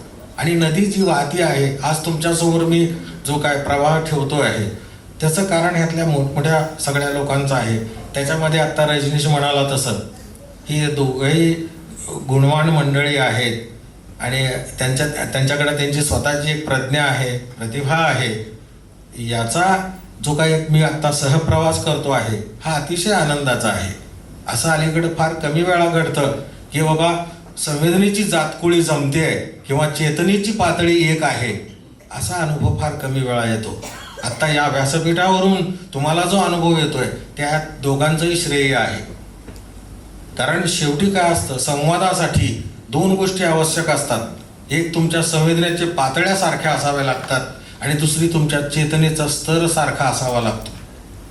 तसं नसेल तर ते मैत्र घडत नाही आणि जर मैत्र घडलं नाही तर त्याचा परिणाम म्हणून संवाद घडताना दिसत नाही. यांनी मध्येच सांगितलं मला, तू जर भटकला तर मला जरा आवर. तर आता आमच्या दोघांबद्दल बोलतो, हे जरा भटकल्यासारखं वाटतं. तर मूळ आपण या कवितेच्या आजकडे जाऊया. आता कसं असतं, नदी कधी कधी काठ मोडून वाहते, त्यामुळे आता कधी कधी माझा असा काठ मोडला तर मी सांगितलंय त्यांना, बाबांनो की ती नदी आहे ती चालेल वाहते. तर आता ह्याच्यामध्ये मला जे काही चांगले कोणी कवी आले त्याच्यामध्ये बालकवींचं स्मरण करणं, त्याच्यासाठी मी एक ओळ आहे की आतून बाहेरून निसर्ग असलेला कवी. बालकवी आतून बाहेरून निसर्ग असलेला कवी. दुसरे आहेत अनिल, प्रेमाच्या दृष्टीतून स्वतःला आणि सृष्टीला पाहणारा कवी.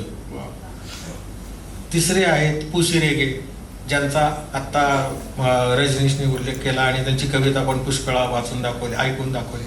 तर प्रेमाच्या असंख्य तऱ्हांमध्ये स्वतःला निरखणारा कवी. प्रेमाच्या असंख्य तऱ्हांमध्ये स्वतःला निरखणारा कवी. मर्ढेकर, जीवनमूल्यांच्या पडझडीत आध्यात्मिक आधार शोधणारा कवी. द भा धामणसकर, हृदयानं वाचन लेखन करणारा कवी.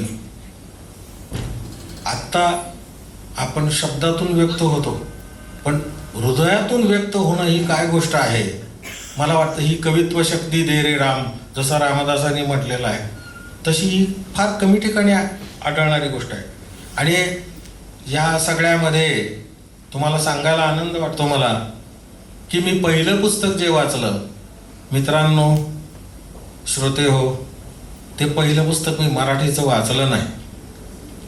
मी साहिर लुधियानवीचं तलखिया वाचलं आणि मला पहिल्यांदा कळालं की माणसाची तहान काय असते.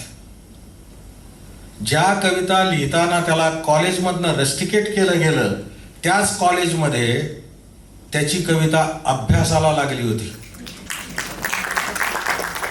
तर अशा तऱ्हेचं जे काही संवेदन आहे त्याचं मला पहिल्यापासून प्रचंड आकर्षण होतं की शेवटी समाज मान्यता ही जी गोष्ट आहे ती कधीतरी समजून घ्यायला पाहिजे. आणि ती जी त्याच्यात तडप होती त्या साहिर लुधियानाकडं मी एखाद्या दिव्यावर पतंगाने झडप घालावी आणि झड देऊन प्राण द्यावा, तशी माझी त्या साहिर लुधियानाविषयीची एक आसक्ती होती. आणि त्याच्या शब्दांनी मला लिहितं केलं, आओ की कोई ख्वाब बुने कल के वास्ते. जे स्वप्न मला साहिरनी दिलं, आज ज्या स्वप्नामुळं मी तुमच्यासमोर अशा साकारलेल्या अवस्थेत उभा आहे, अशा म्हणजे आतून अशा उमललेल्या अवस्थेत आहे. आओ की कोई ख्वाब बुने कल के वास्ते, वरना ये रात आज के संगीन दौर की डस लेगी जानो दिल को कुछ ऐसे कि जानो दिल ता उम्र फिर न कोई हंसी ख्वाब बुन सके. आओ कि कोई ख्वाब बुने कल के वास्ते. तर हे जेव्हा मी वाचलं तेव्हा मला असं वाटलं की मी या सगळ्या गोष्टींना मला स्वतःला पण शब्दांकित करायची तरी शक्ती मिळेल यातून, आणि ती मिळत गेली. मी साहिर लुधियानाच्या बाबत सुद्धा अत्यंत कृतज्ञ आहे. नंतर त्याच्या सगळ्या कविता मी वाचल्या आणि नंतर असे काही मित्र मला भेटले. आणि वडिलांची भाषाच उर्दू होती, कारण वडील उस्मान युनिव्हर्सिटीचे 1955 सालचे ग्रॅज्युएट होते. त्यामुळे त्यांचं शिक्षण सगळं उर्दूतून झालेलं, ते गणित सुद्धा उर्दूतून शिकलेले. तर अशा सगळ्या याच्यामध्ये मला एक वेगळं संचित मिळालं की जेव्हा मला एखादा शब्द आढळायचा तेव्हा मला कधी शब्दकोश घ्यावा लागला नाही. मी पटकन विचारायचो, दादा या शब्दाचा अर्थ काय, आणि ते पटकन सांगायचे, ह्याच्या 2 छटा होतात, तुला कुठली हवी आहे. आणि मग त्याच्या मूळ छटेपाशी मला घेऊन गेल्यानंतर मला वाटायचं, अरे हेच तर आपल्याला हवं होतं. आणि शेवटचं तू जे म्हणतोस तसं की आपल्या सगळ्यांना माहीत असलेला कवी योगेश आनंद या चित्रपटातली ज्यांनी गाणी लिहिली, की त्या गाण्यांमुळं आज आपण म्हणजे तरलता काय आहे ते आपण अनुभवू शकतो. तर अशा वेगवेगळ्या कवींचं स्मरण आहे. आणि मला ह्या सगळ्या कवींमध्ये तुम्हाला एक आंतरसूत्र दिसलं असेल की हे सगळे कवी प्रेमाचे कवी होते. यांनी प्रेम व्यक्त केलं, मग ते निसर्गाविषयीचं असेल, व्यक्तीविषयीचं असेल, जगण्याविषयीचं असेल आणि ईश्वराविषयीचं असेल. इतकंच काय, परवा गेलेले बशीर बद्र जे आहेत त्यांचा शेर इथं मी तुम्हाला सांगतो, त्याच्यातून लक्षात येईल की माझं अंतःकरण नेमकं काय बोलतंय आता. मुझे खुदा ने गजल का दयार बख्शा है, मुझे खुदा ने गजल का दयार बख्शा है, ये सल्तनत मैं मोहब्बत के नाम करता हूं. तर हे सगळं प्रेमासाठी, प्रेमातून, आणि ह्याचं दुसरं कुठलंही कारण नाही. कारण प्रेमाला कारण कुठं असतं, काहीच नाही. आता सरदेशमुख सरांविषयी जे विचारलं, सांगायचं जे काय अपेक्षित आहे, सरदेशमुख सरांच्या सहवासाबद्दल म्हणजे मी सांगेन तर सांगण्यासारखं पुष्कळ आहे. पण एक त्यांच्याच संबंधातली प्रत्यक्ष झालेली घडलेली घटना सांगतो. कवितेला शोधित जावे या माझ्या रसग्रहणांच्या निवडक लेखसंग्रहामध्ये सरदेशमुख सरांची कविता होती. आणि त्या कवितेचं रसग्रहण करण्यासाठी मी म्हटलं की सर ह्या आत्तापर्यंतच्या कविता मी वाचल्याच म्हणाले, तुझं रसग्रहण वाचलेलं आहे आणि तू ठीक व्यवस्थित निघालेला आहेस. तर मी म्हटलं सर मी या आठवड्यात तुमच्या कवितेविषयी लिहितोय. ते म्हणाले लिही. आता एक प्रकारचं दडपण भय की सरदेशमुख सरांच्या उपस्थितीत त्यांच्यावर लिहिलेल्या कवितेचं रसग्रहण त्यांना वाचून दाखवायचं, ही तेव्हा इतकी साधी गोष्ट नव्हती. आणि सरदेशमुख सर म्हणजे अत्यंत चोखंदळ दृष्टी आणि विलक्षण सौंदर्य दृष्टी असलेले लेखक कवी. आणि परखड तर इतके होते की त्या परखडपणाला मी आणि रजनीश बऱ्याच वेळेला खूप लाईटली घ्यायचो की म्हणा ठीक आहे चला काय हरकत नाही, उद्देश त्याच्यातला बघू, निर्देश बघू, पुढे जाऊ. एकदा आम्हाला तरी साधारणपणे 10:30ला घरी बोलवलं होतं आणि आम्हाला जायला 11:15 झाली. त्यांनी दरवाजा उघडून फक्त मान बाहेर काढली आणि म्हणाले, मी आता जेवतोय खडा. तर अशा तऱ्हेचा स्वभाव सरांचा. तर त्या कवितेचं असं झालं माझ्याकडून लिहून. आणि मी ज्या दिवशी गेलो सरांकडे, संध्याकाळी जायचो, एक दिवसाआड तरी जाणं व्हायचं. आणि गेल्यानंतर म्हटलं, सर तुमच्या एका कवितेचं रसग्रहण मी केलेलं आहे. कुठली कविता आहे रे म्हणाले. मी म्हटलं, मी नावाची कविता आहे आणि त्या कवितेचं केलेलं आहे रसग्रहण. तर मग चल म्हणाले, बसू आपण. हुतात्माच्या तिथं बाक होता, त्या बाकावरती बसलो आम्ही. हां वाच म्हणाले. वाचलं. जरा संत गतीने वाच, घाई कशाला करायची आपल्याला. तर सावकाश मी ते सगळं वाचलं आणि ते म्हणाले की 2-3 ठिकाणी काही तुला दुरुस्ती करायचे, ते शब्द जरा नीट बघ. म्हटलं कोणते?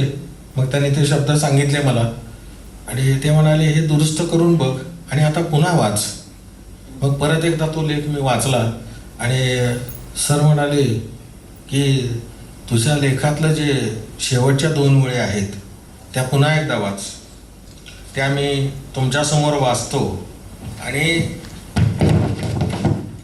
प्रतिक्रिया आणि अभिप्राय ह्याच्यातला फरक काय असतो. 99.9% लोक तुम्हाला प्रतिक्रिया देतात, अभिप्राय एखाद्याच्याच हृदयातून तुम्हाला लाभतो. प्रतिक्रिया ही गोष्ट फसवी आहे, अभिप्राय मात्र तुम्हाला योग्य दिशेने नेणारा आहे. सरांनी सांगितलेलं जे शेवटचं वाक्य होतं काय, ते मी लिहिलेलं जे शेवटचं वाक्य आहे त्यांच्या कवितेच्या रसग्रहणाचं, ते मी वाचतो आणि त्यांच्या आठवणीनं माझी कृतज्ञता व्यक्त करतो की सरदेशमुख सर जर माझ्या आयुष्यात नसते तर आज मी तुमच्याशी ज्या तऱ्हेनं संवाद करतोय तितकी खोली माझ्या चिंतनाला आली असती की नाही, फक्त परमेश्वराला माहीत. तर ह्या शेवटच्या त्या लेखाच्या ओळी आहेत. रजनीश, मनाशिवाय शुभ परिवर्तनाचं व्यासपीठ दुसरं कुठलंच नाही हे कवीला सूचित करायचं असावं. ह्या त्या लेखातल्या शेवटच्या ओळी. आणि ते म्हणाले, मनाशिवाय शुभ परिवर्तनाचं व्यासपीठ ह्या तुझ्या 3 शब्दांमध्ये माझ्या कवितेचं रसग्रहण आलं हेमकिरण. मी रुद्राक्षांचा लुलाव फुंकून उठलो. प्रशांतने गायलं होतं ते. मी रुद्राक्षाचा लिलाव फुंकून उठलो. आणि फार अशी ती म्हणजे विद्रोहाची कविता आहे. ही माडीवरच्या विळख्यामधल्या विड्यात रंगून पिचलो, मी रुद्राक्षांचा लिलाव फुंकून उठलो. ती अशी सरदेशमुख सरांची कविता. आणि ते सगळं घेताना मी गाथा बुडवून लाथा मी गाथा बुडवून लाथा चुरीत बसलो, चोखोबांच्या अस्थीवरती भेदपुराणी रमलो. मी वसा घेऊनी उतून मातून गेलो, फल्गु नदीच्या तीरावरल्या शितांभोवती जगलो. मी पानिपताची कैक उरकली श्राद्धे, मी पानिपताची कैक उरकली श्राद्धे, हिरोशिमाच्या उरी नाचवित वेताळांचे तांडे. मी अणू फोडूनी अनंत पीडा रचली, मी अणू फोडूनी अनंत पीडा रचली, पृथ्वीवरची भित्री शांती धुसफुस लावून नेली. मी कपाळावरी अभद्र जखमा ल्यालो, मी कपाळावरी अभद्र जखमा ल्यालो, द्रोणपुत्र होऊन चिरंतन शापित वणवण फिरलो. चिरंजीव मी रुद्राक्षांचा लिलाव फुंकून उठलो, माडीवरच्या विळख्यामधल्या विड्यात रंगून पिचलो. वा, असे हे आपल्या म्हणजे शहराशी जोडलेला एवढा मोठा माणूस की ज्याच्या उंचीकडे पाहताना आपल्या जगण्यातली ऐहिकता संपून जावी आणि आपण व्रतस्थपणे जगावं, असे हे कवी आणि लेखक.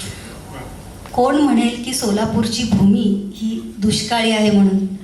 ज्या भूमीमध्ये सरदेशमुखांसारखी, मागो काटकरांसारखी प्रतिभासंपन्न व्यक्तित्व निपजली आणि ती परंपरा हेमकिरण पत्कींसारखी मंडळी, इथंही अनेक साहित्यिक मंडळी आहेत जी पुढे चालवत आहेत. खरोखर खूप सुंदर परंपरा आहे या भूमीला.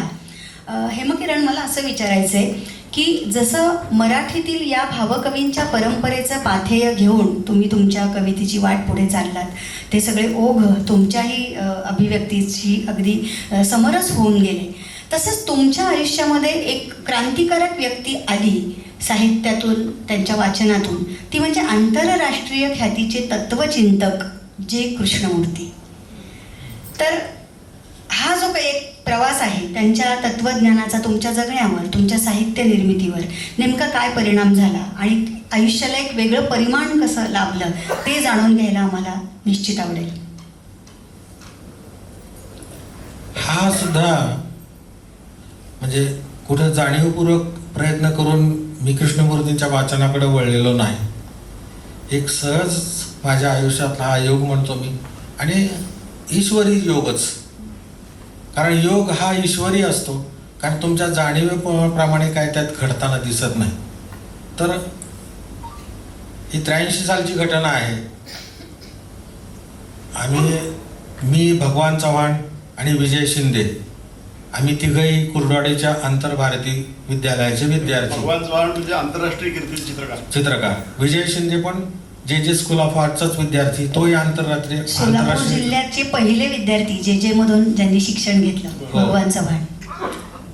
तर अशा आम्ही मित्रांमध्ये मी त्यावेळेला होतो, आणि त्याच्यातला विजय शिंदे नावाचा जो होतो मित्र माझा कुर्डवाडीचा, तर तो तिथं जे स्कूल ऑफ आर्टमध्ये यांची कृष्णमूर्तींची प्रवचनं ऐकायचा. तो एकदा आला आणि त्यांनी येताना एक पुस्तक आणलं, द इम्पॉसिबल क्वेश्चन्स नावाचं, आणि ते म्हणाला की अरे हेमकिरण, हे तुझ्यासाठी नाही, हे बाबांसाठी आणलेलं आहे म्हणाला पुस्तक. मग काय हरकत नाही, वडिलांनी वाचलं आणि माझ्याकडे आलं. तर मी ते वाचल्यानंतर माझ्या लक्षात आलं की एकदा वाचायचं पुस्तक नाही आहे, 2दा 3दा 4दा 5दा 6 वेळा ते पुस्तक मी वाचलं. त्याच्यामध्ये संवाद आहेत आणि साधकांचे प्रश्न आहेत, आणि त्याच्यातून काही आपल्याला उकलून घेता येण्यासारखं आहे. तर मला ती गोष्ट खूप अशी अपील झाली आतून, आणि मी म्हटलं की अरे ही खूप चांगली गोष्ट आहे, आपण समजून घ्यायला हरकत नाही आहे, आणि कुठपर्यंत आपण असं हे करणार आहे. तेव्हा मी कविता लिहित होतो आणि सर्व्हिसलाही लागलो 83 साली. तर ते पुस्तक माझ्यासोबत राहिलं. मी ज्या वेळेला साईटवर जायचो त्यावेळेला ते पुस्तक वाचायचो, आणि माझ्या लक्षात आलं आपण एकाच पुस्तकात का अडकलो, आणखी पुस्तकं वाचायला काय हरकत आहे कृष्णमूर्तींची. मग ती सगळी पुस्तकं घेतली हळूहळू एक, आणि वाचनाचा वेग माझा सुरुवातीपासून माझ्या स्वाभाविक गतीचा आहे. मी असं म्हणजे भरपूर वाचणारा आणि संख्यात्मक असं वाचन करणारा नाही. म्हणजे हे मला स्वतःला म्हणजे ही मर्यादाही असेल माझी, किंवा माझा बलस्थान आहे असू शकेल. तर ते सगळं वाचताना माझ्या लक्षात आलं की आपल्यातल्या सृजनशक्तीसाठी ह्या तत्वज्ञानाचं कुठं ना कुठं तरी एक अनुसंधान आपल्याला आता घडत आहे, आणि ते मला इतकं महत्त्वाचं वाटलं. आणि म्हटलं अरे ही दिशा खूप वेगळी आहे. तर ह्याच्यामधून शिकण्यासारखं जे काय आहे ते वाचता वाचता त्याच्यातली 4 कृष्णमूर्तींची जी एक स्टेटमेंट्स आहेत की ज्याच्यामुळं ह्या क्रिएटिव्हिटीच्या नवीन शोधाकडे मी वळलो, ती इंग्रजीतली वाक्य आहेत. मला तुमच्या त्याच्यासाठी मी थोडंसं बोलेन, मला तेवढी परवानगी दिली तर म्हणजे हे सगळं मोकळं होता येईल. तर त्यातलं पहिलं जे आहे ज्याने अधिक लिहिण्याची दिशा माझी स्पष्ट आणि उजेडाची केली. Please collect all the water you can, next year there will be no monsoon. हे कृष्णमूर्तींचं वाक्य आहे. ह्याच्यामधून काय दिसतं आपल्याला, अनुभव घेण्याची तातडी, उत्कटता, आणि दुसरा क्षण नाहीच अशी एक वर्तमानाची सार्थ जाणीव. आणि मी म्हटलं की ह्याच्यातून घेण्यासारखं पुष्कळ आहे. कारण आपण नेहमी बघतो ते काळाच्या अनुषंगानं बघतो, आणि काळ काय तर उद्या, काल, परवा, आणि हे सगळं जे असतं एक तर घडून गेलेलं हा काळ असतो किंवा घडणारं हा काळ असतो. वर्तमान हा आपल्या दृष्टीने काळच नसतो. तर कृष्णमूर्तींचं हे विधान मला त्या ह्या खऱ्या वर्तमानाकडे घेऊन गेलं आणि मला लक्षात आलं की ह्या वर्तमानाचा वेध घेता येत असेल तर कविता लिही, अन्यथा बंद कर. अशी तातडी तुला जाणवतीये का अनुभवाची? जाणवत असेल तर जग, नाहीतर अन्यथा लिहिण्यासारखं काही नाही. कशासाठी व्यक्त व्हायचंय? कारण कितीही व्यक्त झालं तरी अव्यक्त व्यापकच आहे. माझ्या व्यक्त होण्यानं काय घडणार आहे? ह्या वाक्यानं मला खूप आतून मोकळं केलं आणि जो भार होता सगळा व्यक्त होण्याचा, हे हावरेपण जे असतं व्यक्त होण्याचं, त्याच्यामध्ये अडकून जातो माणूस, मरेपर्यंत त्यातनं सुटत नाही. काहींना बोलायचं हावरेपण असतं, काहींना लिहायचं हावरेपण असतं, काहींना वाचायचं हावरेपण असतं, काहींना बघायचं हावरेपण असतं. पण स्वाभाविकतेशी जर समजा या क्रियांचा संबंध येत नसेल तर या सगळ्या गोष्टी निरर्थक असतात. Please collect all the water you can, next year देल बी नो मान्सून. ही मानसिक आणीबाणी जी आहे ही सृजनाचं कारण आहे, सृजनाची भूमी आहे. तर आता दुसरी गोष्ट आहे जी मी, हे सगळी वाक्य माझ्या कविता संग्रहांच्या सुरुवातीला मी ठेवलीत, कारण ह्याचं दर्शन नसेल तर माझ्या शब्दांना अर्थ नाही आहे आणि तुम्ही माझे शब्द खूप अर्थपूर्ण आहेत असं समजून घेण्याचं कारण नाही आहे. तुम्ही माझं पुस्तक बाजूला ठेवलं तरी चालेल, पण तुम्ही हे वाचून कृष्णमूर्तींकडे वळलात तर माझा उद्देश सफल झाला, अशी सार्थकता मी माझ्या जगण्यामध्ये अनुभवेन. दुसरं वाक्य आहे, the flower is strong in its beauty. The flower is strong in its beauty as it can be forgotten, set aside or destroyed. मी कविता लिहिली, कुणाला तरी वाचायला दिली, त्याने ती वाचली, प्रतिक्रिया दिली नाही, अभिप्राय नोंदवला नाही, मत सांगितलं नाही. मग काय घडलं? कविता लिहिणं निरर्थक झालं? नाही. एखाद्या फुलाकडे तुम्ही रस्त्यावरती एक छान गवत फुल आहे आणि तुम्ही पायवाटेवरून निघालेला आहात आणि त्या फुलाकडे तुम्ही पाहताय आणि त्या फुलाचं सौंदर्य तुमच्या दृष्टीत आहे आणि तुम्ही पुढे निघाला. मग त्या तुम्ही पाहिलेल्या आणि सुंदरता टिपलेल्या फुलाला कोणी खुडून नेलं, कोणी तुडवलं, कोणी दुर्लक्षित केलं किंवा त्याची दखलच घेतली नाही तर तुमच्या दृष्टीला हे सगळं मळभ यायचं काय कारण आहे? तर मला असं वाटलं की व्यक्त होण्याचा जो अर्थ आहे त्याच्यामध्ये, जसं मगा रजनीशने सांगितलं की श्रोतृनिरपेक्ष आहे, तसं मी म्हटलं की कविता, खरी कविता जी आहे ही वाचक निरपेक्ष आहे काय? माझा शोध सुरू झाला ह्या स्टेटमेंटनी. वाचकांवर मी काय अवलंबून आहे? कशासाठी अवलंबून राहायचं वाचकांवर? त्यांनी प्रतिसाद दिला, आनंदाची गोष्ट आहे, त्या आनंदात न्हावून निघू आपण. नाही दिला म्हणून कोमेजून जायचं काय कारण आहे? हा फुलाचा आदर्श मला कृष्णमूर्तींकडून मिळाला. तिसरी जी गोष्ट आहे ती अत्यंत महत्त्वाची आहे आपल्या संपूर्ण सृजनाच्या संदर्भात आणि तिच्यावर मी जास्त भर देईन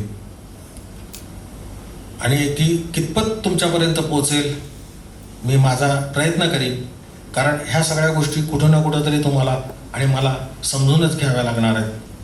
सोशल मॉरॅलिटी इज इमॉरॅलिटी, हे जे कृष्णमूर्तींचं वाक्य आहे, तर हे आपल्या लक्षात आलं पाहिजे की सामाजिक नैतिकता ही अनैतिकता आहे. ह्या गोष्टीचा अर्थ आपल्या लक्षात आला नाही तर आपल्या निर्मितीचं, आपल्या सृजनाचं काहीही अर्थकारण नाही. कारण काय? तर ह्याचं उत्तम उदाहरण आपल्यासमोर ठेवतो. कृष्णाचं लग्न झालंय सत्यभामेबरोबर. कृष्णाची मैत्रीण आहे राधा. हे नातेसंबंध समाजमान्य नाहीत काय, पण हा समाज असा आहे, कृष्णमूर्ती म्हणतात तसं अनैतिक. आपल्या घरातल्या अंगणावरती राधाकृष्ण प्रसन्न लिहितो. तर राधाकृष्ण प्रसन्न लिहिताना ही गोष्ट आपल्या लक्षात आली पाहिजे की हा संबंध तुम्ही कसा स्वीकारलात. कधीतरी या आध्यात्मिक प्रश्नाला सामोरं जा. हा नातेसंबंध काय दर्शवतो? म्हणजे हा काय तुमच्या विहित कर्मातला नाही आहे ना तो. मग हा नातेसंबंध जो आहे त्याची उकल तुम्हाला लक्षात आली पाहिजे. आणि हे कुठं जातं सगळं? तर मला असं वाटतं जे जे समाजाने केलेलं आहे, एखाद्याचं घर बघून तुम्ही म्हणता काय सुंदर घर बांधलंय आणि दुसरा कोणीतरी येऊन सांगतो सगळं करप्शनचं आहे आणि समाज मान्यता काय? मोठ्या घराला आहे. करप्शनचं चिंतनच नाही. म्हणजे काय? करप्ट आहे सगळं ते. आणि तरी पण तुम्ही समाज मान्यतेला जेव्हा महत्त्व दिलं जातं या समाजामध्ये, तेव्हा ती कला सुद्धा क्षुद्र असते. समाज मान्यतेच्या अंगाने कधीही कुठलीही कला विकसित होत नाही. ज्यांनी ज्यांनी समाजाला विरोध केला, विद्रोह केला, समाजाला समजून घेण्याचा प्रयत्न केला, त्याच परंपरेमध्ये तुकोबा होता, त्याच परंपरे कबीर होते. ह्या सगळ्यात गोष्टी लक्षात यायचं. आणि हेच गुणसूत्र घेऊन कृष्णमूर्ती बोलत होते. वाईट टाकलेले ज्ञानेश्वर होते. वाईट टाकलेले ज्ञानेश्वर समाज, ह्या समाजासाठी पुन्हा पसायदान मागितलं त्यांनी. म्हणजे विद्रोह जेव्हा सत्वशील असतो तेव्हा दुसऱ्यासाठी शुभदायक प्रार्थना केली जाते. विद्रोह सत्वशील पाहिजे. ज्यांची आपण नावं उच्चारली त्यांचे विद्रोह सत्वशील होते. आज आपण त्यांचं म्हणजे अनुसरण काय करतो आहोत, आकलन काय करून घेतो आहोत. तर मला असं वाटतं की कृष्णमूर्तींनी मला प्रश्नांकित केलं, कृष्णमूर्तींनी मला अस्वस्थ केलं, कृष्णमूर्तींनी मला निराधार केलं. आणि कृष्णमूर्तींनी मला सांगितलं, तू एकटा उभा राहिलास तरच तू कवी आहेस. तू ज्या क्षणी कोणा दुसऱ्याचा होशील त्या क्षणी तुझं कवित्व बुडून जाईल.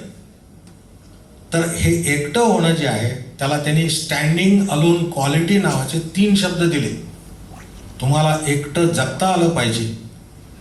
तर एकटं जगणं जे आहे, बाहेरून एकटा जगतो माणूस, लग्न न करता एकटं जगणं म्हणजे एकटं जगणं नव्हे.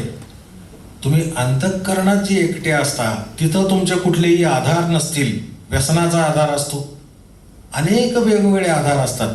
तर ते सगळे जे आधार आहेत त्या आधाराशिवाय तुम्हाला जेव्हा जगता येतं तेव्हा तुमच्या कवितेमध्ये ती शक्ती येते, तुमच्या व्यक्त होण्यामध्ये ती पवित्रता येते. आणि अशी पवित्रता ज्यांच्या अभिव्यक्तीमध्ये असते त्यापैकी आपण सगळे संत काव्य वाचतो. आज सुद्धा सगळी लौकिकातली कविता जी आहे ही वेगळ्या वाटेने चाललेली आहे. आणि पुन्हा पुन्हा आपण संत कवितेकडे वळत आहोत. त्याची कारणं पण शोधायला हरकत नाही. कारण शेवटी जे राहणारं आहे, जे शाश्वत आहे, तिथंच आपला थांबा आहे. अजून कुठला असणार आहे? तर कृष्णमूर्तींनी जे दिलं त्या शेवटच्या श्वासापर्यंत मी कृतज्ञ राहीन. कारण चिंतनशीलता हा शब्द माझ्या बाबतीत विशेषणासारखा त्या सूत्रसंचालकांनी वापरला, तर ती चिंतनशीलता ही मला म्हणजे मोकळेपणानं मान्य करतो, कृतज्ञतेनं मान्य करतो की मला कृष्णमूर्तींनी दिलेली आहे. कृष्णजींची प्रश्नांकितता ही आपल्याला चिंतनाची डूब देणारीच आहे. आणि त्याचा खूप सुंदर वस्तुपाठ आज हेमकिरण यांच्या रूपानं आपल्यासमोर आहे. बाहेरची अस्वस्थता पेलण्यासाठी आतून आपण स्वस्थ असायला हवं. आणि त्यासाठी शांतता कुठल्या श्रेणीतली हवी या संबंधीचा एक लेख आहे. हेमकिरण यांचं मला उमजलेले जे कृष्णमूर्ती हे पद्मगंधानं प्रकाशित केलेलं अप्रतिम असं तत्वचिंतनपर पुस्तक आहे. खूप सुंदर छोटे छोटे लेख आहेत. तर या संदर्भानं हा लेख मी आता तुमच्यासमोर ठेवते. शांतता. तुम्ही कधी शांत बसला आहात काय? म्हणजे कशावर तरी लक्ष केंद्रित करून एकाग्रतेचा प्रयास करून असं नाही, नुसतं शांत चित्तानं. तेव्हा तुम्हाला सारं काही ऐकता येतं. वाऱ्याच्या पावलांची चाहूल ऐकू येते. एक एक पान गळण्याचा स्वर ऐकायला येतो. कळ्यांचं फूल होतं त्याचाही सूक्ष्म स्वर कानांवर पडतो. मग हे आवाज कधी जवळचे असतात, कधी दूरवरून येणारे. ऐकायला येणाऱ्या स्वरांसाठी चित्ताची शांतता आवश्यक असते. ही शांतता असली की मन एकाच कालव्यातून वाहत नाही, त्याला नदीमयता प्राप्त होते. काठ असूनही अखंड वाहत राहते. वाऱ्याचा, पानगळीचा आणि फूल उमलतानाचा स्वर हा संपूर्ण निसर्गाचा असतो. जणू साऱ्या सृष्टीचं सुगम संगीत त्यात सामावलेलं असतं. आपलं ऐकणं असं असेल म्हणजे अगदी सहज, वेदनारहित, तर या मनाला निसर्गाची लय कळेल आणि अंतरमनाची अबोध तरंग लिपीही समजेल.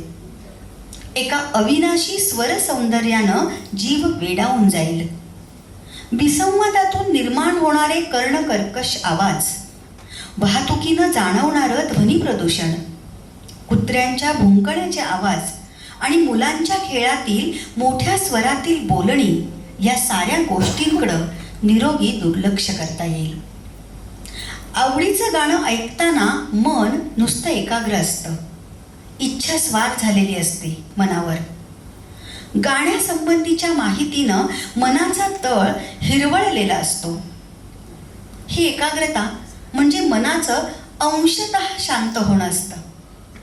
पण एखाद्या पाखराचा मंजूळ स्वर कानांवर पडतो आणि पाखरू पानात दडलेलं असूनही आपलं चित्त भवतालच्या सर्व स्वरांसहित गाणं स्वच्छ ऐकतं, तेव्हा एकाग्रता व्यापक होते.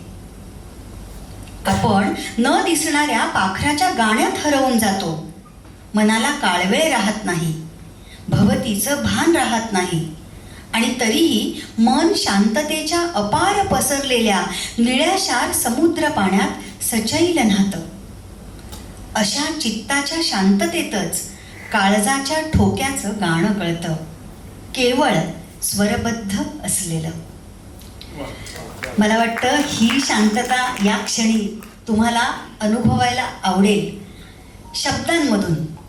म्हणजे पहा कसं विरोधी आहे हे. शब्द कानावर पडतील पण आपलं अंतःकरण आतून कसं शांत होत जाईल. मी हेमकिरण यांना विनंती करीन की झाडांत सावल्यांच्या गाणी मला मिळाले हे गाणं आपण या ठिकाणी सादर करावं.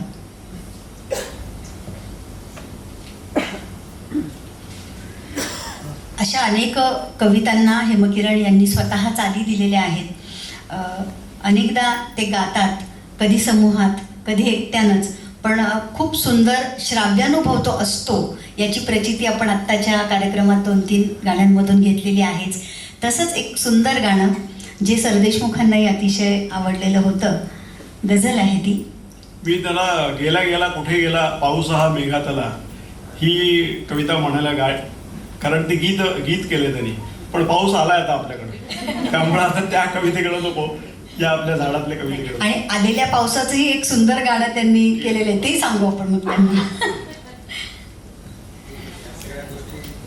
सोलापूर दुष्काळी असल्यामुळं झाडं कुठे ठेवली सापडत नाहीत लवकर.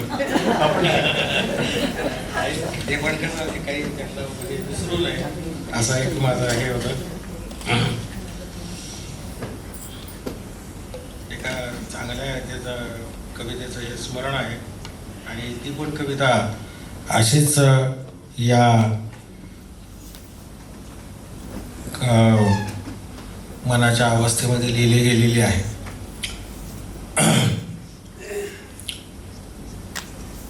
झाडांकडून काय आपण घेतो तर मला असं वाटतं की कृतज्ञताच आहे ती. झाडं देतात तुम्हाला, झाडं ऊन घेतात आणि तुम्हाला सावली देतात. मला वाटतं ह्याच्यापेक्षा दुसरा आदर्श निसर्गात कुठला नसेल. तर आपणही असंच असावं, असं किंवा आपल्याला घेता आलं तर घ्यावं, असं गझल आहे ही. झाडात सावल्यांच्या गाणे मला मिळाले, झाडात सावल्यांच्या गाणे मला मिळाले, नादावलो असा मी माझे मला मिळाले, झाडात सावल्यांच्या गाणे मला मिळाले. ही भेट ओळखीची आहे जरी परंतु, ही भेट ओळखीची आहे जरी परंतु, भांबावलो सामी मला मिळाले झाडात सावल्यांच्या ते बोलणे मनाचे झाले जरी तुझ्याशी ते बोलणे मनाचे झाले जरी तुझ्याशी संवादलो असा मी माझे मला मिळाले झाडात सावल्यांच्या स्पर्शास एक ठावे ते कुळ या त्वचेचे स्पर्शास एक ठावे ते कुळ या त्वचेचे सामावलो असा मी माझे मला मिळाले झाडात सावल्यांच्या हा भाव अंतरीचा की देणगी कळेना हा भाव अंतरीचा की देणगी कळेना कळेना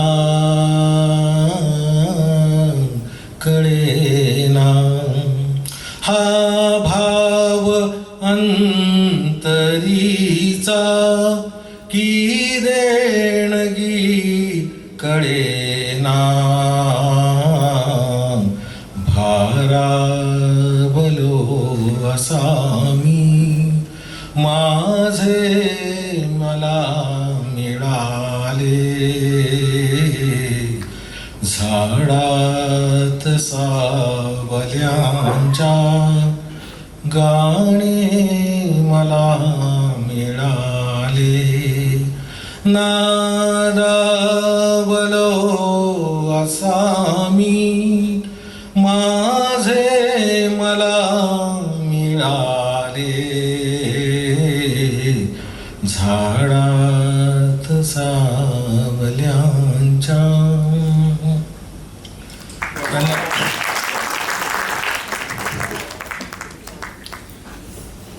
आपण मुलाखतीच्या शेवटच्या टप्प्याकडे आलेलो आहोत.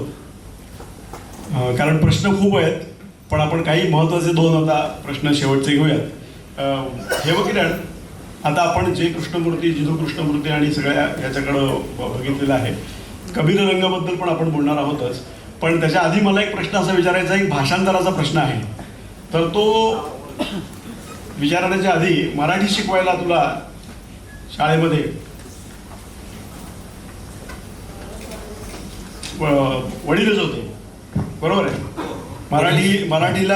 मराठीचे अध्यापक हेमकिरणच्या शाळेमध्ये वडीलच होते आणि त्यांनी वर्गामध्ये काहीतरी प्रश्न विचारला आणि याला शिक्षा केली.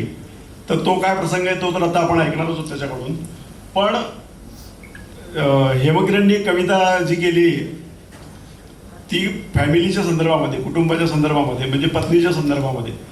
ते इथून सर्वेच्या कामासाठी अभियंता असताना त्याला जेव्हा जायला लागायचं त्यावेळेला ती गाडी यायची, जीप यायची आणि जीपमध्ये बसून ते 15-15 दिवसाचा दौरा त्याचा सर्वेचा असायचा आणि ते सर्वे करायसाठी 15 दिवस जायचं असं म्हटल्यानंतर त्याला तयारी वगैरे करावी लागायची आणि मग सुनीता वहिनींची धावपळ सुरू व्हायची. तर त्या सुनीता वहिनींच्या धावपळीच्या संदर्भामधली एक कविता हेमकिरणनी केलेली, ती जरा औचित्यपूर्ण ठरेलच. बाबा बोरकरांनी सुद्धा त्यांची पत्नी गावाला गेल्यानंतर असं म्हटलेलं होतं की तू गेल्यावर फिके चांदणे घर परसू ही सुने सुने मुले मांजरा परी मुकी अन दर दोघांच्या मध्ये धुके. हे पत्नीच्या संदर्भामध्ये म्हटलंय. आता हे कामावर जात असताना पत्नीची अवस्था काय झाली, 4 दिवसांसाठी कुठं दूर चाललो, म्हणजे दौऱ्यावरती चाललोय. ते गेल्यानंतर कवितेचा जन्म कसा होतो, तर तिची धावपळ, पत्नीची धावपळ बघितल्यानंतर कवीच्या मनामध्ये काय ओळी उमटल्या जाता जाता, 4 दिवसांसाठी कुठं दूर चाललो तर तुझी एकच धांदल, वस्तूंची बांधाबांध याची त्याची आवराआवर, आणि मुक्या डोळ्यांनीच ते घराचा उंबरठा अधोरेखित करणं. हे सारं सवयीचं, तरीही पायांची गती रोखणार. निरोपताना किती हृदय जड होतात शब्द, आणि तू तर अशी उघड्या दाराशी ओठंगून उभी. एक एक पायरी उतरताना नजर फिरवतेस पुढं पडणाऱ्या पावलांवर, आणि शांतपणे सुचवतेस परतीची वाट. आता तुझ्याकडं पाठ करूनही मी तुलाच सामोरा चालत राहतो, तुलाच सामोरा चालत राहतो. वहिनीने टाळ्या वाजवलेल्या आहेत.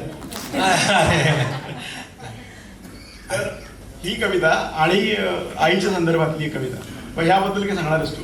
हा, तिचा प्रतिसाद नसता किंवा तिचं सहकार्य नसतं तर हा प्रवास करत करत मी तुमच्यासमोर आलो नसतो. कारण सहजीवनाचं जे काही सूत्र असतं ते तुम्हाला घरातच मिळतं. बाहेर समाजात शोधावं लागतं, तो देखावा असतो. कारण शेवटी घरात तुम्हाला जे काही शिकायला मिळतं ते बरंच काही तुम्हाला शिकवून जातं.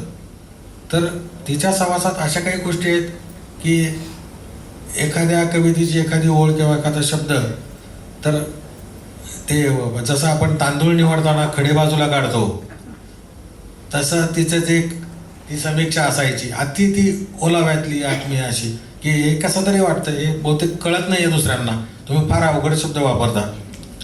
तर ते अवघड शब्द जे आहेत ते सोपे करणारी म्हणजे सुनीता. हे घरामध्ये समीक्षक असणं फार चांगली गोष्ट आहे. पण वडिलांनी सुद्धा त्याला एक कविता 17 वेळा लिहायला लावली होती. आता 17 वेळा लिहिल्यानंतर ती जी कविता आहे ती कविता मी तुम्हाला वाचून दाखवतो. माझे आता फार दिवस राहिले नाहीत, माझे आता फार दिवस राहिले नाहीत, हा एवढाच पावसाळा.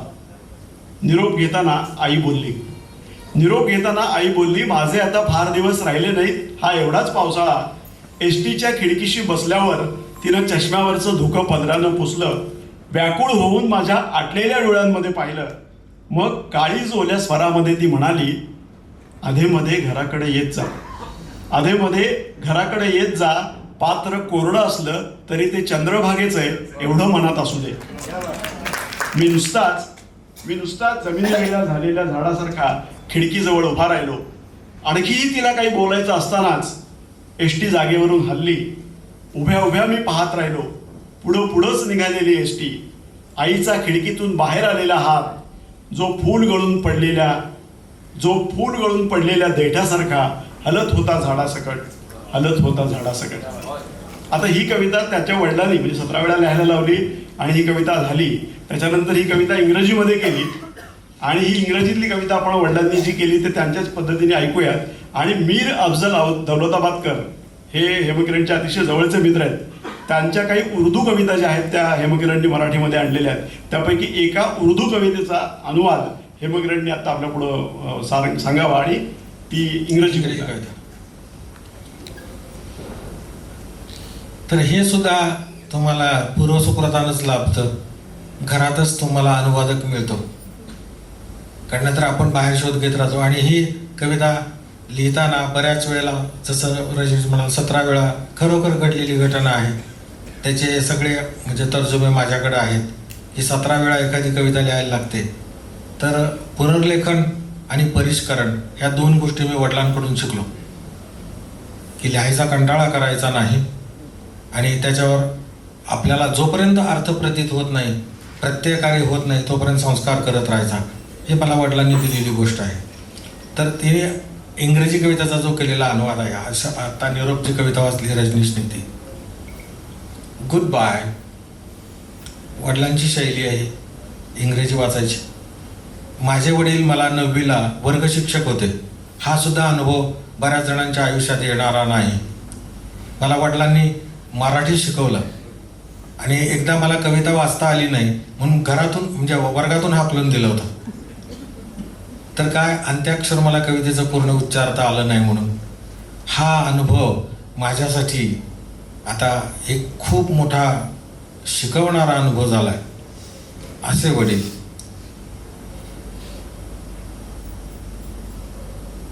I will be no more soon, maybe it's the last monsoon, said mother.